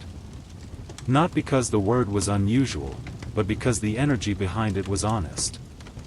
And the empty space around it allowed the viewer's own heart to rise and meet it. Even the most sacred Zen gardens are exercises in sacred absence. At Daisen Inn, a subtemple of Daidokuji, sand is raked into waves that suggest a river. Rocks placed carefully resemble islands, a boat, even a waterfall, but none are labeled. None are named. There is no sign that says, "This rock is a mountain." Because in Zen aesthetics, naming something fixes it. And to fix a thing is to limit it. Instead, the viewer is given silence, visual, auditory, and mental, in which their own perception becomes the teacher. A single moment of stillness in such a space can bring more clarity than 1,000 sermons. Shinji once sat with a Zen artist named Ishikawa-san in a tiny Kyoto atelier. The walls were bare save for one scroll bearing the character Mu.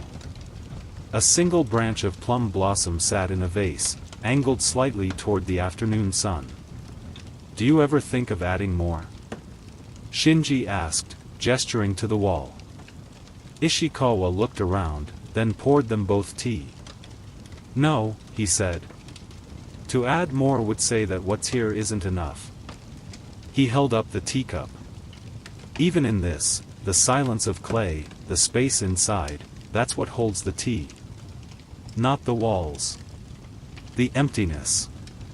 This reverence for absence permeates Japanese poetry, too. In a haiku, 17 syllables frame an entire season, an emotion, an encounter. Basho wrote, "First winter rain.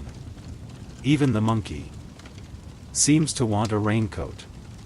The moment is understated. Yet between the lines lies the entirety of human empathy, our shared frailty with nature, our unexpected kinship. The power lies not in the monkey, nor the coat, but in the silence between observation and feeling. This is Yohaku no Bai. The unspoken beauty. In modern art and design, echoes of this remain. Contemporary Japanese architects, like Tadao Ando, use exposed concrete not for its rawness, but for its ability to hold light in silence. His buildings, often labeled empty, are full of presence, filtered light, shifting shadows, the footsteps echo. Even high-end packaging for wagashi, traditional sweets, employs this philosophy. A single chestnut in a lacquered box, surrounded by white paper, says more than a pile of decoration. The absence is reverence. The quiet is ceremony.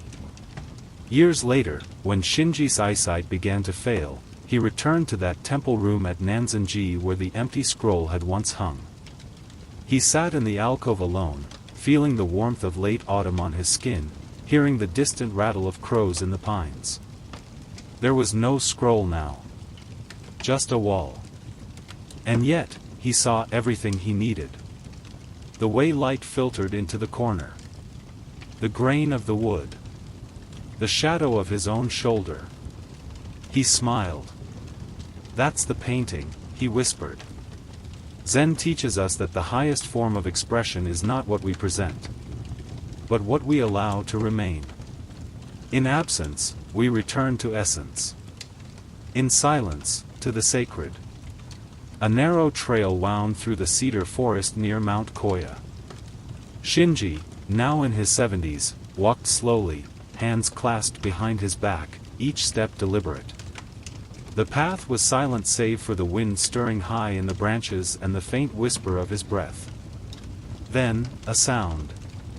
Not loud, not dramatic. Just a single, clear con, a woodpecker tapping deep in the trees. Shinji stopped. He smiled. That sound, framed by the hush of the forest, was music. And in Japan, such a moment was not chance. It was an invitation. To pause. To listen. To be. In Japanese culture, the act of listening is not passive. It is spiritual, aesthetic, and moral, a way of being present in the world. While many societies are driven by visual excess or verbal dominance, Japan cultivates an attentiveness to sound that is deeply rooted in both tradition and daily life. But here, too, sound is never alone. It is always cradled by silence. In the world of Japanese music, the interplay between sound and silence is fundamental. The traditional bamboo flute, shakuhachi, does not chase melodies in the Western sense. Its breathy tones are scattered, spacious, like wind weaving through an empty room. A player will blow a single note, long, wavering, and then stop. What follows is ma, the silence between sounds. That silence is not absence. It is resonance. It allows the note to bloom, echo, fade, and leave a trace in the listener's awareness. To rush the next note would be to interrupt the listener's heart. This philosophy guides the aesthetics of Gagaku, Japan's imperial court music, one of the oldest continuous musical traditions in the world. Its slow, drifting rhythms can feel alien to those raised on harmonic progression or percussive tempo. But in Gagaku, time dissolves. There is no rush. Instruments enter one by one, stretch out notes like the horizon stretches clouds. And in the vast silence between them, the listener is asked not to react, but to receive. Like sitting before a lake and watching a single ripple. Even in everyday life, Japanese people are attuned to the soundscape around them in uniquely quiet ways. At train stations, departure melodies, short, soft jingles, play not to hurry passengers but to gently remind them. Each station has its own tune, light, nostalgic, wistful. These melodies are composed with care, designed to avoid startling, to dissolve into silence once the train is gone. In department stores, the music is subtle, ambient. In restaurants, conversation is kept to a murmur.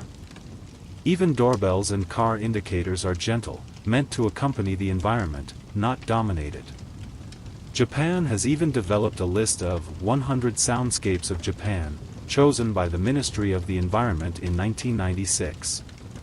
These are not composed works but natural and human-made sounds considered culturally significant. The sound of temple bells at dusk in Kyoto, the rustling of poplar trees in Hokkaido, the calls of frogs in the paddies of Okayama.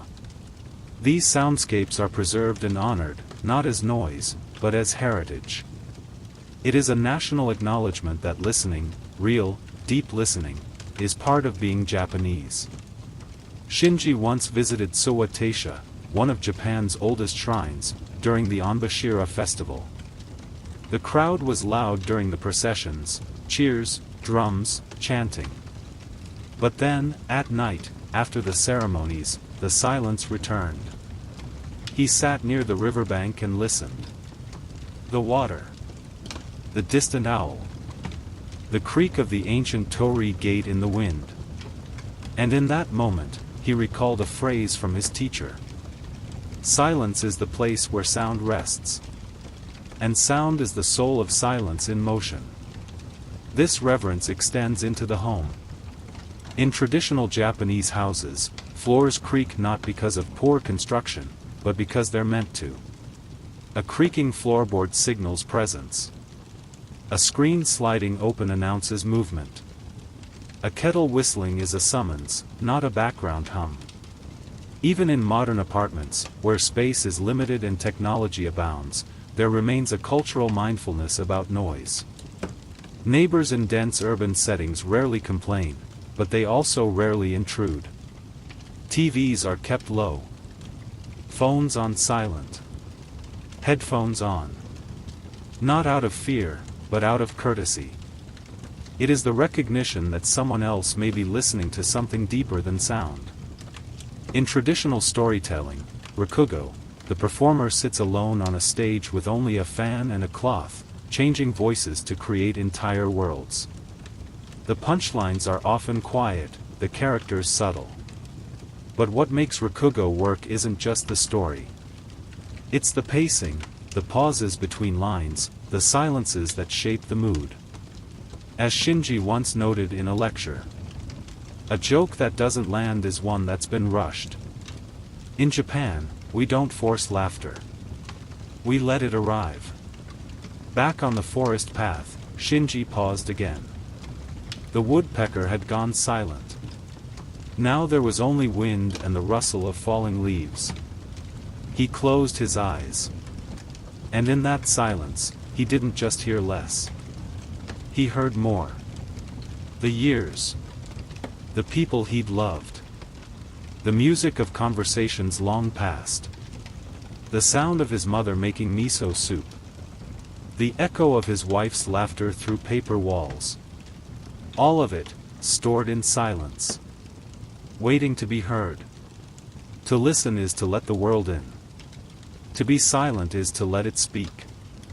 The village of Tsumigo was still wrapped in mist when the first shutters creaked open. An old woman in a woven apron stepped outside with a tin watering can, bowed slightly to the morning sun, and began to gently pour water along the stone path in front of her home, a centuries-old custom called uchimizu. She said nothing. There was no audience. No performance. But in that silent act, cooling the path, settling the dust, showing care for the street others would soon walk, there lived an entire worldview. A worldview of rituals so quiet, they often go unnoticed. But not unappreciated.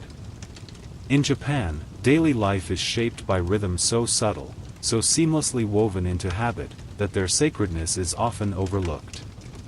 These are not the loud rituals of ceremony, but the silent ones, the rituals of waking, of preparing, of noticing. They do not require temples. They require only attention. Each morning, the sunrise enters homes not through wide glass walls, but through shoji screens, rice paper filtering light until it becomes soft, diffused, livable. The first task may be sweeping the engawa, the wooden veranda that connects inside to outside. No vacuum. Just a simple broom, the scratch of straw against aged wood, the wind brushing past. Breakfast is not eaten in haste. It arrives in small bowls, steamed rice, miso soup, grilled fish, pickles. It is not a feast, but a balanced offering, a ritual of harmony. No one boasts about the meal. But when the family sits down, together, hands press in front of the chest. Itadakimasu. Not, let's eat. But, I humbly receive. The phrase is not shouted. Often, it's barely above a whisper. The act of eating, in Japan, is not just functional. It is Thanksgiving without drama. And it repeats, with different dishes, day after day, a ritual made sacred by consistency. Even the most mundane acts are framed by these wordless traditions. When Shinji visited a friend's home in Nara during spring, he noticed the shoes at the door were perfectly aligned, not thrown aside, not left at odd angles. The host hadn't done it to impress. It was habitual care. The placement of shoes was a message. This space is shared. I honor that by tidying myself. He noticed how the tea kettle was filled with fresh water, not from a tap, but from a clay jug that had been sitting overnight to let the chlorine dissipate. How the calligraphy scroll in the alcove had been changed to reflect the blooming uami blossoms. How the vase held just one sprig of wildflower, tilted slightly, as if caught in mid-bow. No one explained these things. Because rituals in Japan are not announced. They are lived. One of the most beautiful examples of silent ritual is the furo, the bath. Not a hurried shower, not a perfunctory cleansing, but a slow immersion into heat and quiet. The body is washed first, thoroughly, outside the tub. Only then does one enter the water, clean, respectful of others who may follow. At home or in onsen, this act is almost sacred. There is rarely conversation. Just steam. Dripping water. Breath. The bath is not merely for hygiene. It is for resetting the soul. It is a ritual of return, to stillness, to softness, to self. In many traditional arts, from flower arranging, ikebana, to incense ceremony, koto, from sword polishing to brush cleaning, the same principle reigns. Every action is a statement. Every silence is a frame.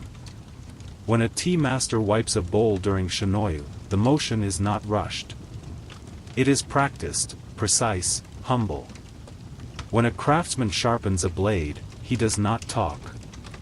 He listens, to the steel, to the stone, to the balance of weight in his hand. To speak would be to dilute the attention. Silence is not emptiness. It is devotion. Children absorb these rituals young. They are taught to bow at the school gate, to keep their voices down on public transport, to place their chopsticks correctly when they finish eating, to clean their desks at the end of the day, not because they're told to, but because it is part of being human with others. No one gives long lectures. The rituals are shown, not explained. And in that showing, repeated quietly day after day, children learn that the sacred is not always elsewhere. It lives in the dust swept from the floor, in the shoes placed neatly by the door, in the sound of miso soup being stirred before sunrise. Shinji once visited a temple where the head monk said, "Rituals are not about meaning. They are about remembering." "Remembering what?" Shinji asked. The monk smiled. "That we belong, to the morning, to each other, to this moment." In the West, spirituality often demands noise, sermons, clapping, declarations. In Japan, it slips in through habit, through repetition, through silence. And in a world that asks us to shout who we are, Japan teaches. Show me how you sweep your floor, how you bow to your neighbor, how you prepare tea for someone who never says thank you. That will tell me everything. The temple bell tolled once, a low, resonant hum that rippled through the morning mist of Kyoto's Higashiyama district. Its sound didn't echo. It lingered. Inside the small wooden temple, mourners gathered, dressed in black. There were no loud sobs, no eulogies, no slideshows filled with laughter and tears.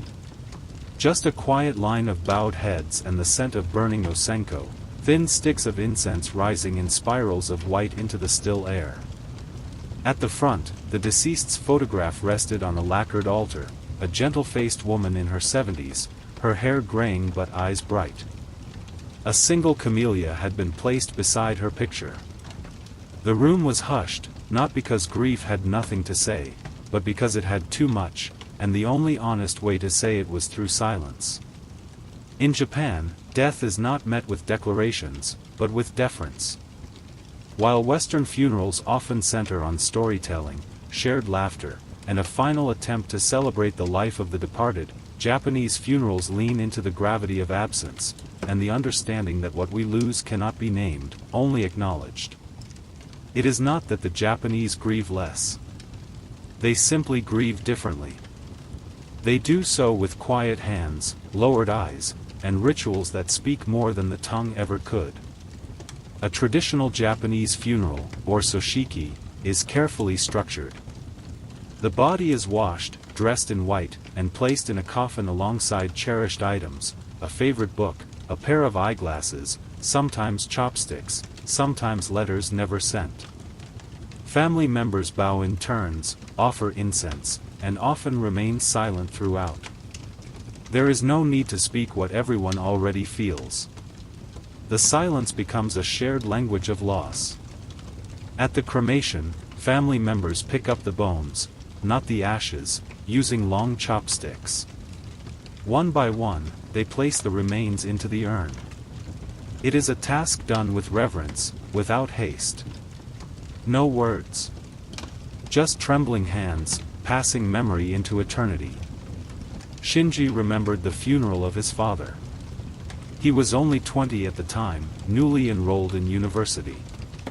His father, a quiet man who had spoken in short sentences his entire life, died suddenly of a stroke. At the funeral, Shinji's mother wept softly into her sleeve. His uncle said only one thing: he lived well. The rest was silence, long, heavy, unbroken. And yet, in that silence, Shinji learned more about his father than he had ever realized. He saw the people his father had helped, standing quietly at the back of the room. He heard the temple bells, spaced apart, deliberate, like his father's manner of speaking. He saw the old tea set laid out, the one his father never let anyone touch, now used one final time. That, Shinji understood, was a man's life, translated not into language, but into presence. In Japanese mourning, silence is not emptiness. It is devotion. Widows may visit the family altar daily for years, offering rice, tea, and incense in wordless prayer. Children bow before photographs. The dead are not gone, they are remembered through small gestures. A light turned on in their room. A favorite food prepared in their honor on Oban, the festival of the dead. A whisper of "Okiri, welcome home," spoken at the grave. These are not performances. They are conversations across silence. The most moving example of this Shinji ever witnessed was in the small coastal town of Atsuchi, Iwate Prefecture, devastated by the 2011 tsunami. There, a man named Itaru Sasaki had built a white telephone booth in his garden. Inside it, an old rotary phone not connected to any line. It was called the Kaze no Denwa, the wind phone. People came from across Japan, thousands of them, to step inside the booth, lift the receiver, and speak to those they had lost. They dialed no numbers. They heard no replies. But they spoke. They said, "Where are you? I miss you. I'm doing okay, I think. I'm sorry I never said goodbye." And then they hung up. The booth stood quiet once more. The garden wind carried their words. The silence returned. And that silence, somehow, healed. Shinji visited the booth once, long after his wife Nariko had passed. He had brought no speech. He stood inside, lifted the receiver, and said only, "Thank you." Then he listened to the wind. No answer came. And none was needed. Even in popular culture, the Japanese relationship with death is defined by stillness. In films like Departures, Okiribito, the beauty of death preparation, washing, dressing, presenting the deceased, is captured not with drama, but with gentle reverence. The rituals are precise, patient, wordless. It is through those motions that love is shown. The Japanese language has no loud word for goodbye. There is sayonara, formal, final. But often, people say ja-ni, well then, or mata-ni, see you again, even in parting. Because silence and distance do not end a relationship. They transform it. The one who is gone continues to exist, in flowers, in festivals, in rice bowls, in the quiet corners of memory. Years after Nariko's death, Shinji found her comb in a drawer he hadn't opened in years. He held it gently, pressed it to his forehead. He didn't cry. He didn't speak. He just sat with it. And in that stillness, he knew she had not truly left. She had become the silence around his days. The space where her presence used to be. And still was. In Japan, to say goodbye is to bow. To lower your head. To say nothing. And in that silence, to carry love forward. The platform at Tokyo Station shimmered with quiet precision. A row of commuters stood perfectly aligned behind the white safety line, eyes lowered, briefcases held in front like shields. The Shinkansen, Japan's famed bullet train, arrived exactly on time, not a second early, not a breath late. Its doors opened with a whisper. No one pushed. No one shouted. As the passengers boarded, they stepped into a capsule of engineered calm, soft lighting, clean carpet, cushioned seats arranged like temple pews. Shinji, now an old man traveling south to Kumamoto, lowered himself into his seat by the window and exhaled slowly. Around him, silence. A dozen passengers, each in their own world. One reading a novel. One wearing earbuds. A mother helping her child with a workbook. No chatter. No phone calls.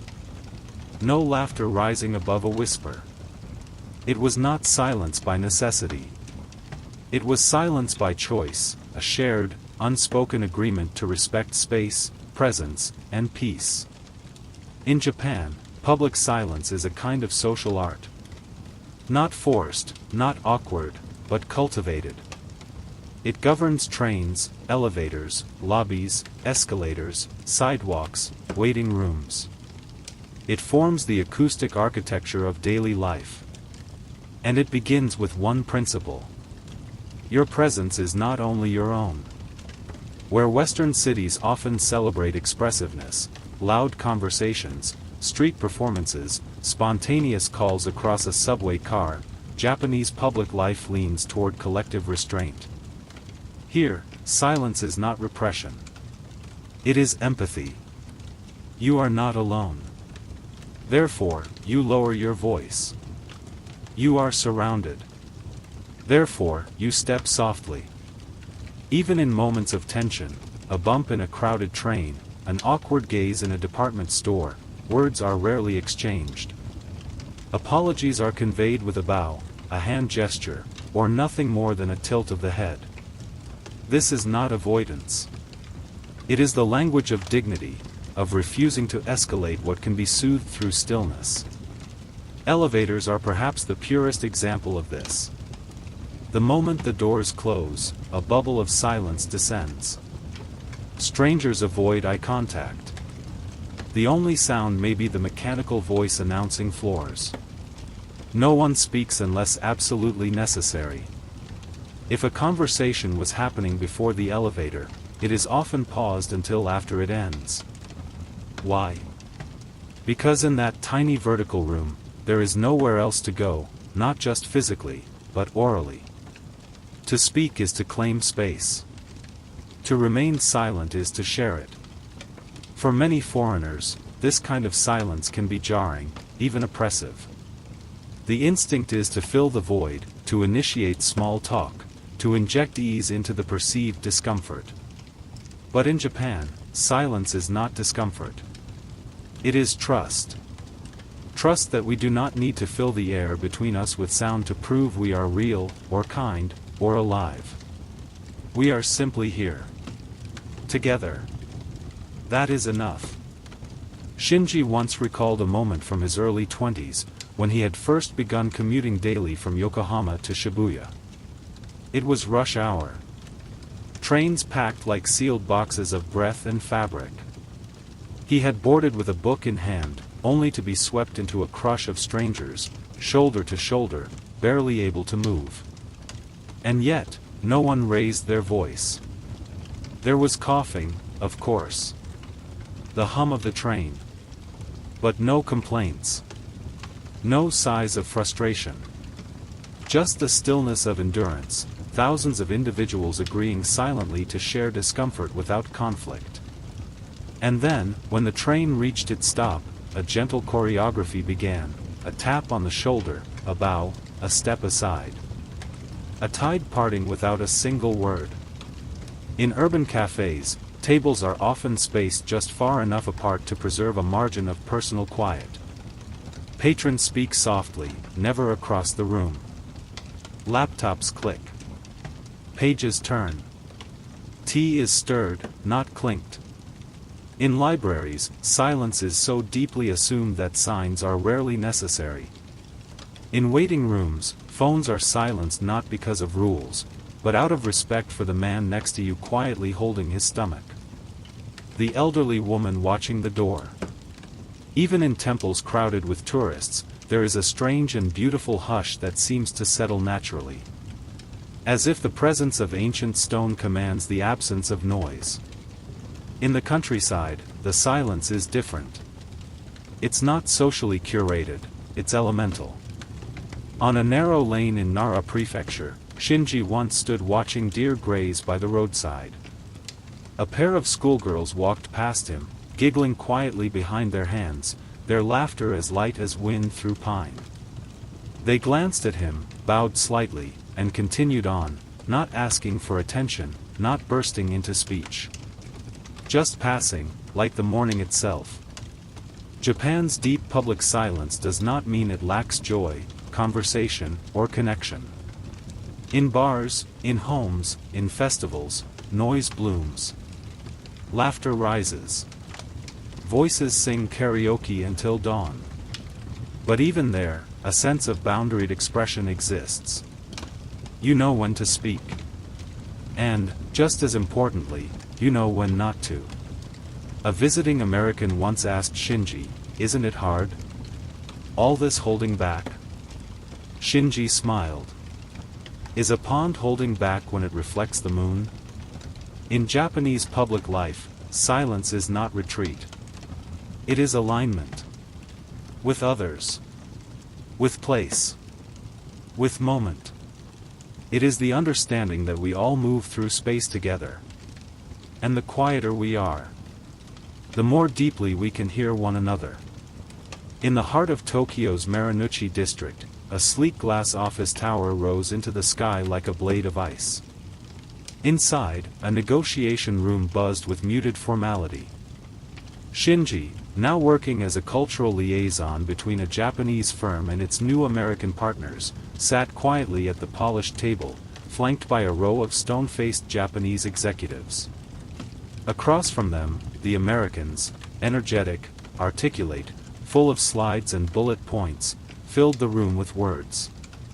After an hour of back and forth, they paused, looking expectantly across the table.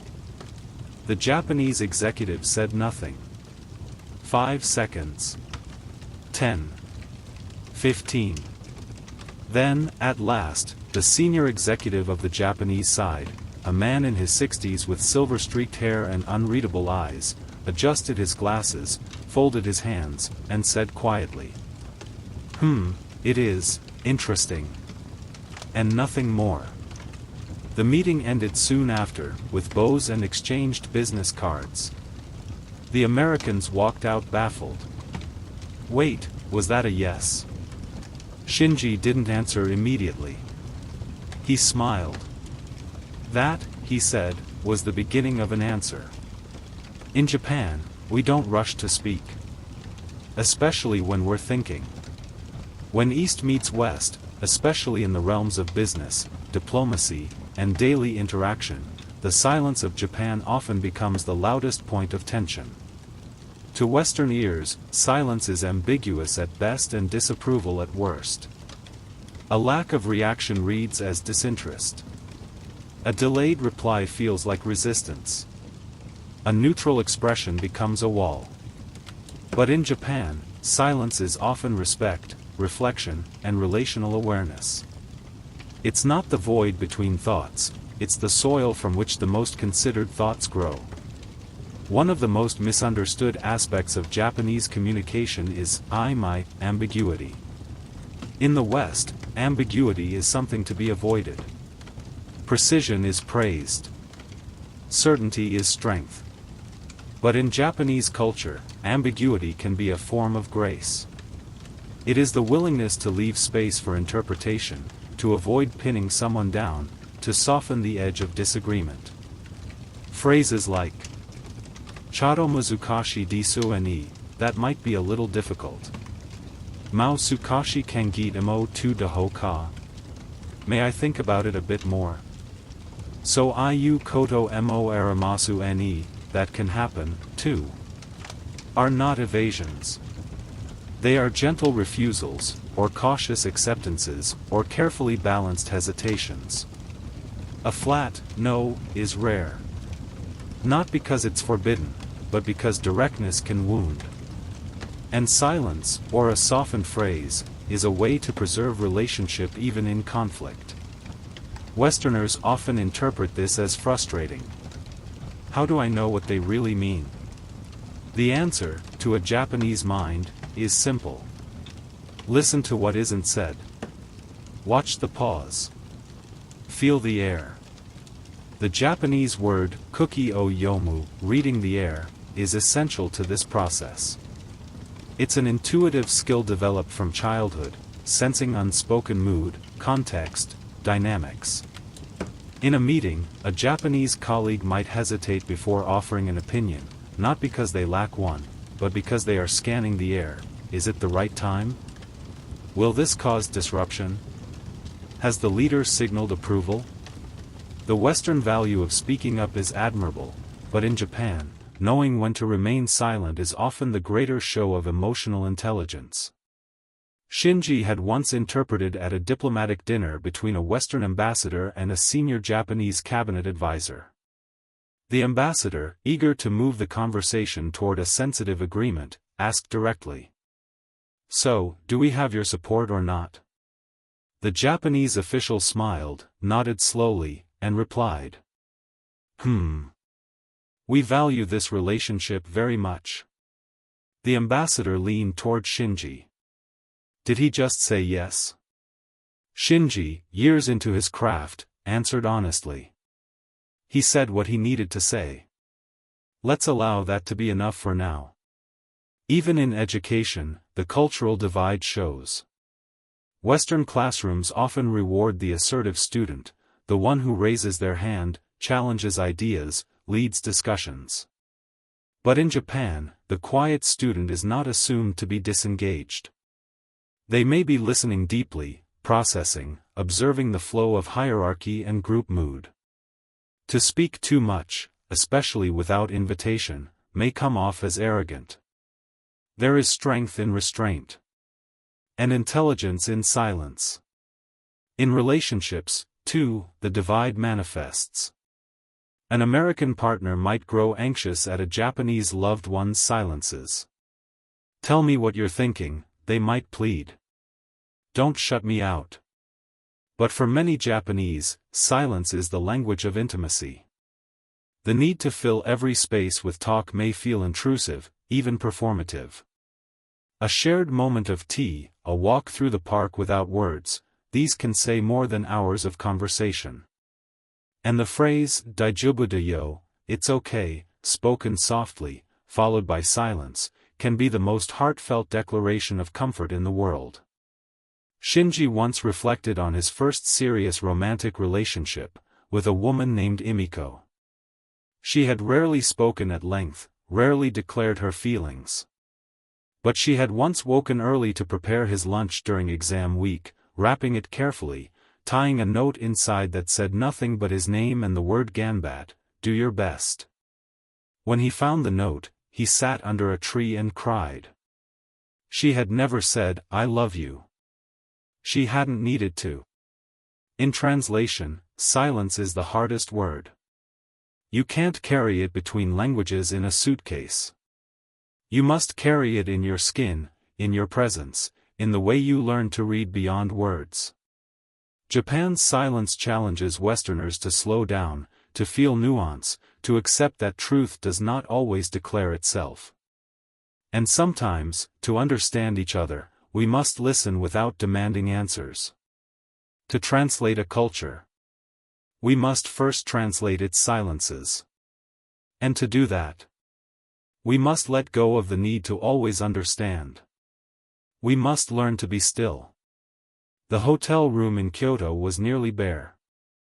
A tatami mat floor. A low table. A futon folded in the closet. One wall bore a shoji screen, another, a single recessed alcove with a modest arrangement of ikebana, 3 white camellias bending gracefully in a narrow vase of unglazed clay. The air smelled faintly of cedar and rain. Shinji stood at the threshold and smiled. This wasn't absence. It was clarity. In the West, design often begins with expression, bold colors, commanding furniture, walls filled with personality. But in Japan, it often begins with a question. What can be removed to let the essential speak? That question, humble, quiet, yet radical, guides not only architecture and gardens, but Japan's entire approach to design and technology. To understand Japanese innovation is to understand the country's relationship to silence, space, and subtlety. From bento boxes to bullet trains, from calligraphy brushes to cutting-edge robotics, Japan does not innovate by adding more. It innovates by removing the unnecessary, by perfecting the art of restraint. This is not the silence of inaction. It is the silence of precision. Muji and the philosophy of quiet utility. Consider Muji, the Japanese retail brand known for its clean, label-free aesthetic. Its very name means no brand quality goods, Mujirushi Ryahin. Walking into a Muji store is like entering a library of modern life. White shelves. Simple lines. No blaring signs or flashy deals. A toothbrush. A notebook. A chair.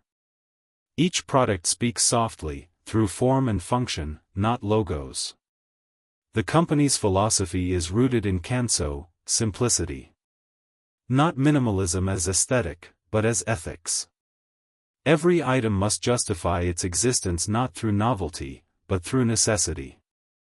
The silence of Muji is the silence of confidence in design. The Toyota pause, craftsmanship through stillness.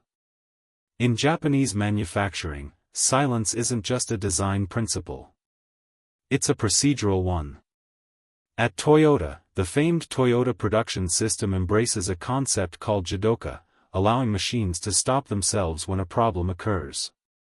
Workers, too, are empowered to pull a cord and pause the entire line if they notice something wrong. To pause the line is not failure. It is respect for process. A moment of silence, one that halts production, is considered a small price for long-term excellence. This cultural approach, so alien to Western models of speed and throughput, is rooted in the belief that silence leads to better outcomes, not just aesthetically, but functionally. Technology that whispers. Japan's technological elegance is not about volume. It is about presence without intrusion. The toilet in a Tokyo hotel doesn't just flush, it warms, cleans, deodorizes, and quietly closes its own lid, all without a single jarring sound. The refrigerator lights up only when the door opens. The rice cooker beeps once, softly, when the rice is ready, no alarm, no urgency. Even the crosswalks in Kyoto play soft, warbling melodies, not to entertain, but to gently guide the blind. Every beep, every tone, every movement is carefully calibrated to maintain the harmony of the space. Japanese innovation doesn't shout, "Look at me." It whispers, "I see you." Kyoto's Machiya, harmony through silence. In Kyoto's aging Machiya townhouses, design serves more than beauty, it creates acoustic serenity. Thick wooden beams and paper walls breathe. Courtyards break wind. Tatami mats absorb footfalls. Rainwater trickles down stone gutters into tiny moss-covered drains. You hear everything, but nothing is loud. There is an ancient belief here that beauty isn't in what you display, but in what you suggest, in the unseen layers beneath the surface. What the West calls minimalism is, in Japan, often closer to emotional spaciousness. A room that leaves mental room. A house that lets the seasons speak. Zen and the modern product. Even Japan's most modern tech giants, Sony, Panasonic, Sharp, once adhered to a design language born of Zen principles, asymmetry, simplicity, natural materials, and empty space. Sony's original Walkman was iconic not because it was loud, but because it was silent in form. Sleek. Unobtrusive. It offered freedom without declaring it. It fit in the hand like a stone in a stream.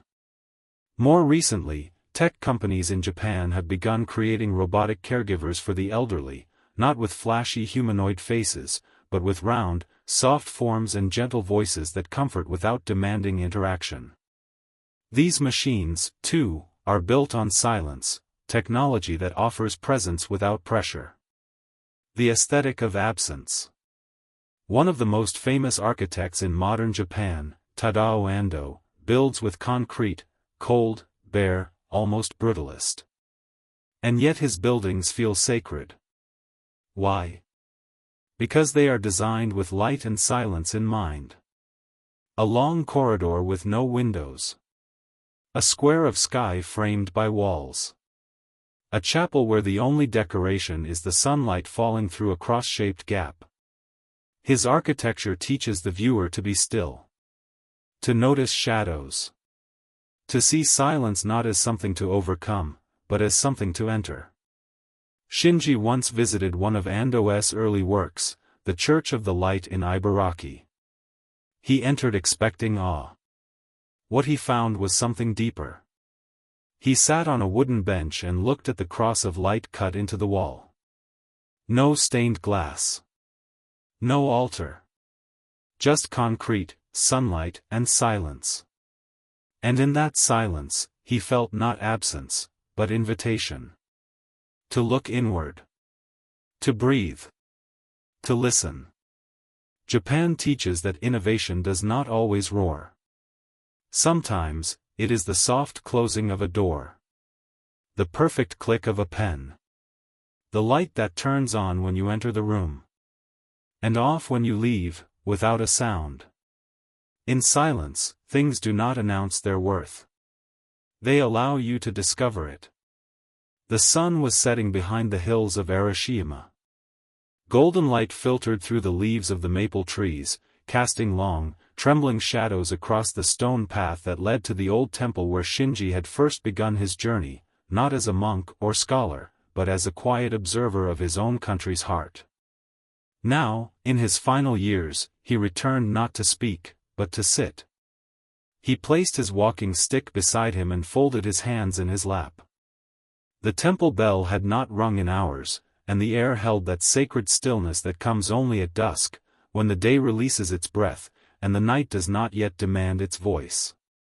A child passed with her grandmother. They did not speak. A breeze tugged gently at the hem of Shinji's coat.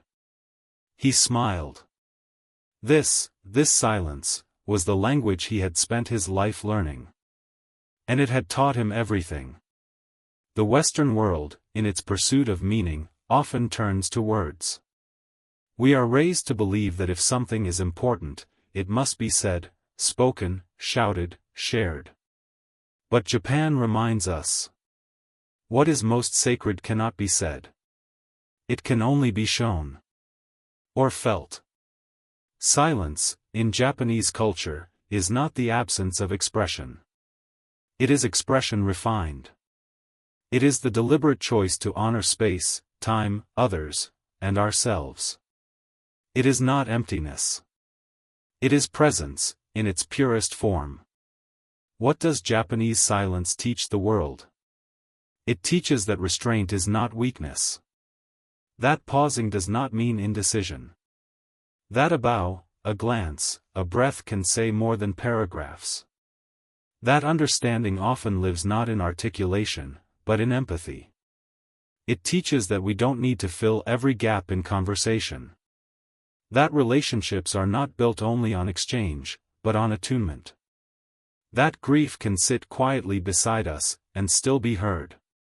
That joy can be a shared silence at the end of a meal. That love can be the way someone places your umbrella back in the stand, without saying a word. It teaches us to listen for the air. In a world addicted to noise, to branding, shouting, performing, Japanese silence is an act of rebellion. But not angry rebellion. Gentle rebellion. It chooses depth over volume. Subtlety over spectacle. Meaning over message. It says, you don't have to say everything. You don't have to prove anything. Just be here. Be still. Be kind in the quiet. Shinji had once told a student, long ago, that silence was like snow. It falls, uninvited, unnoticed at first. It blankets the world without effort. It softens the sharp edges.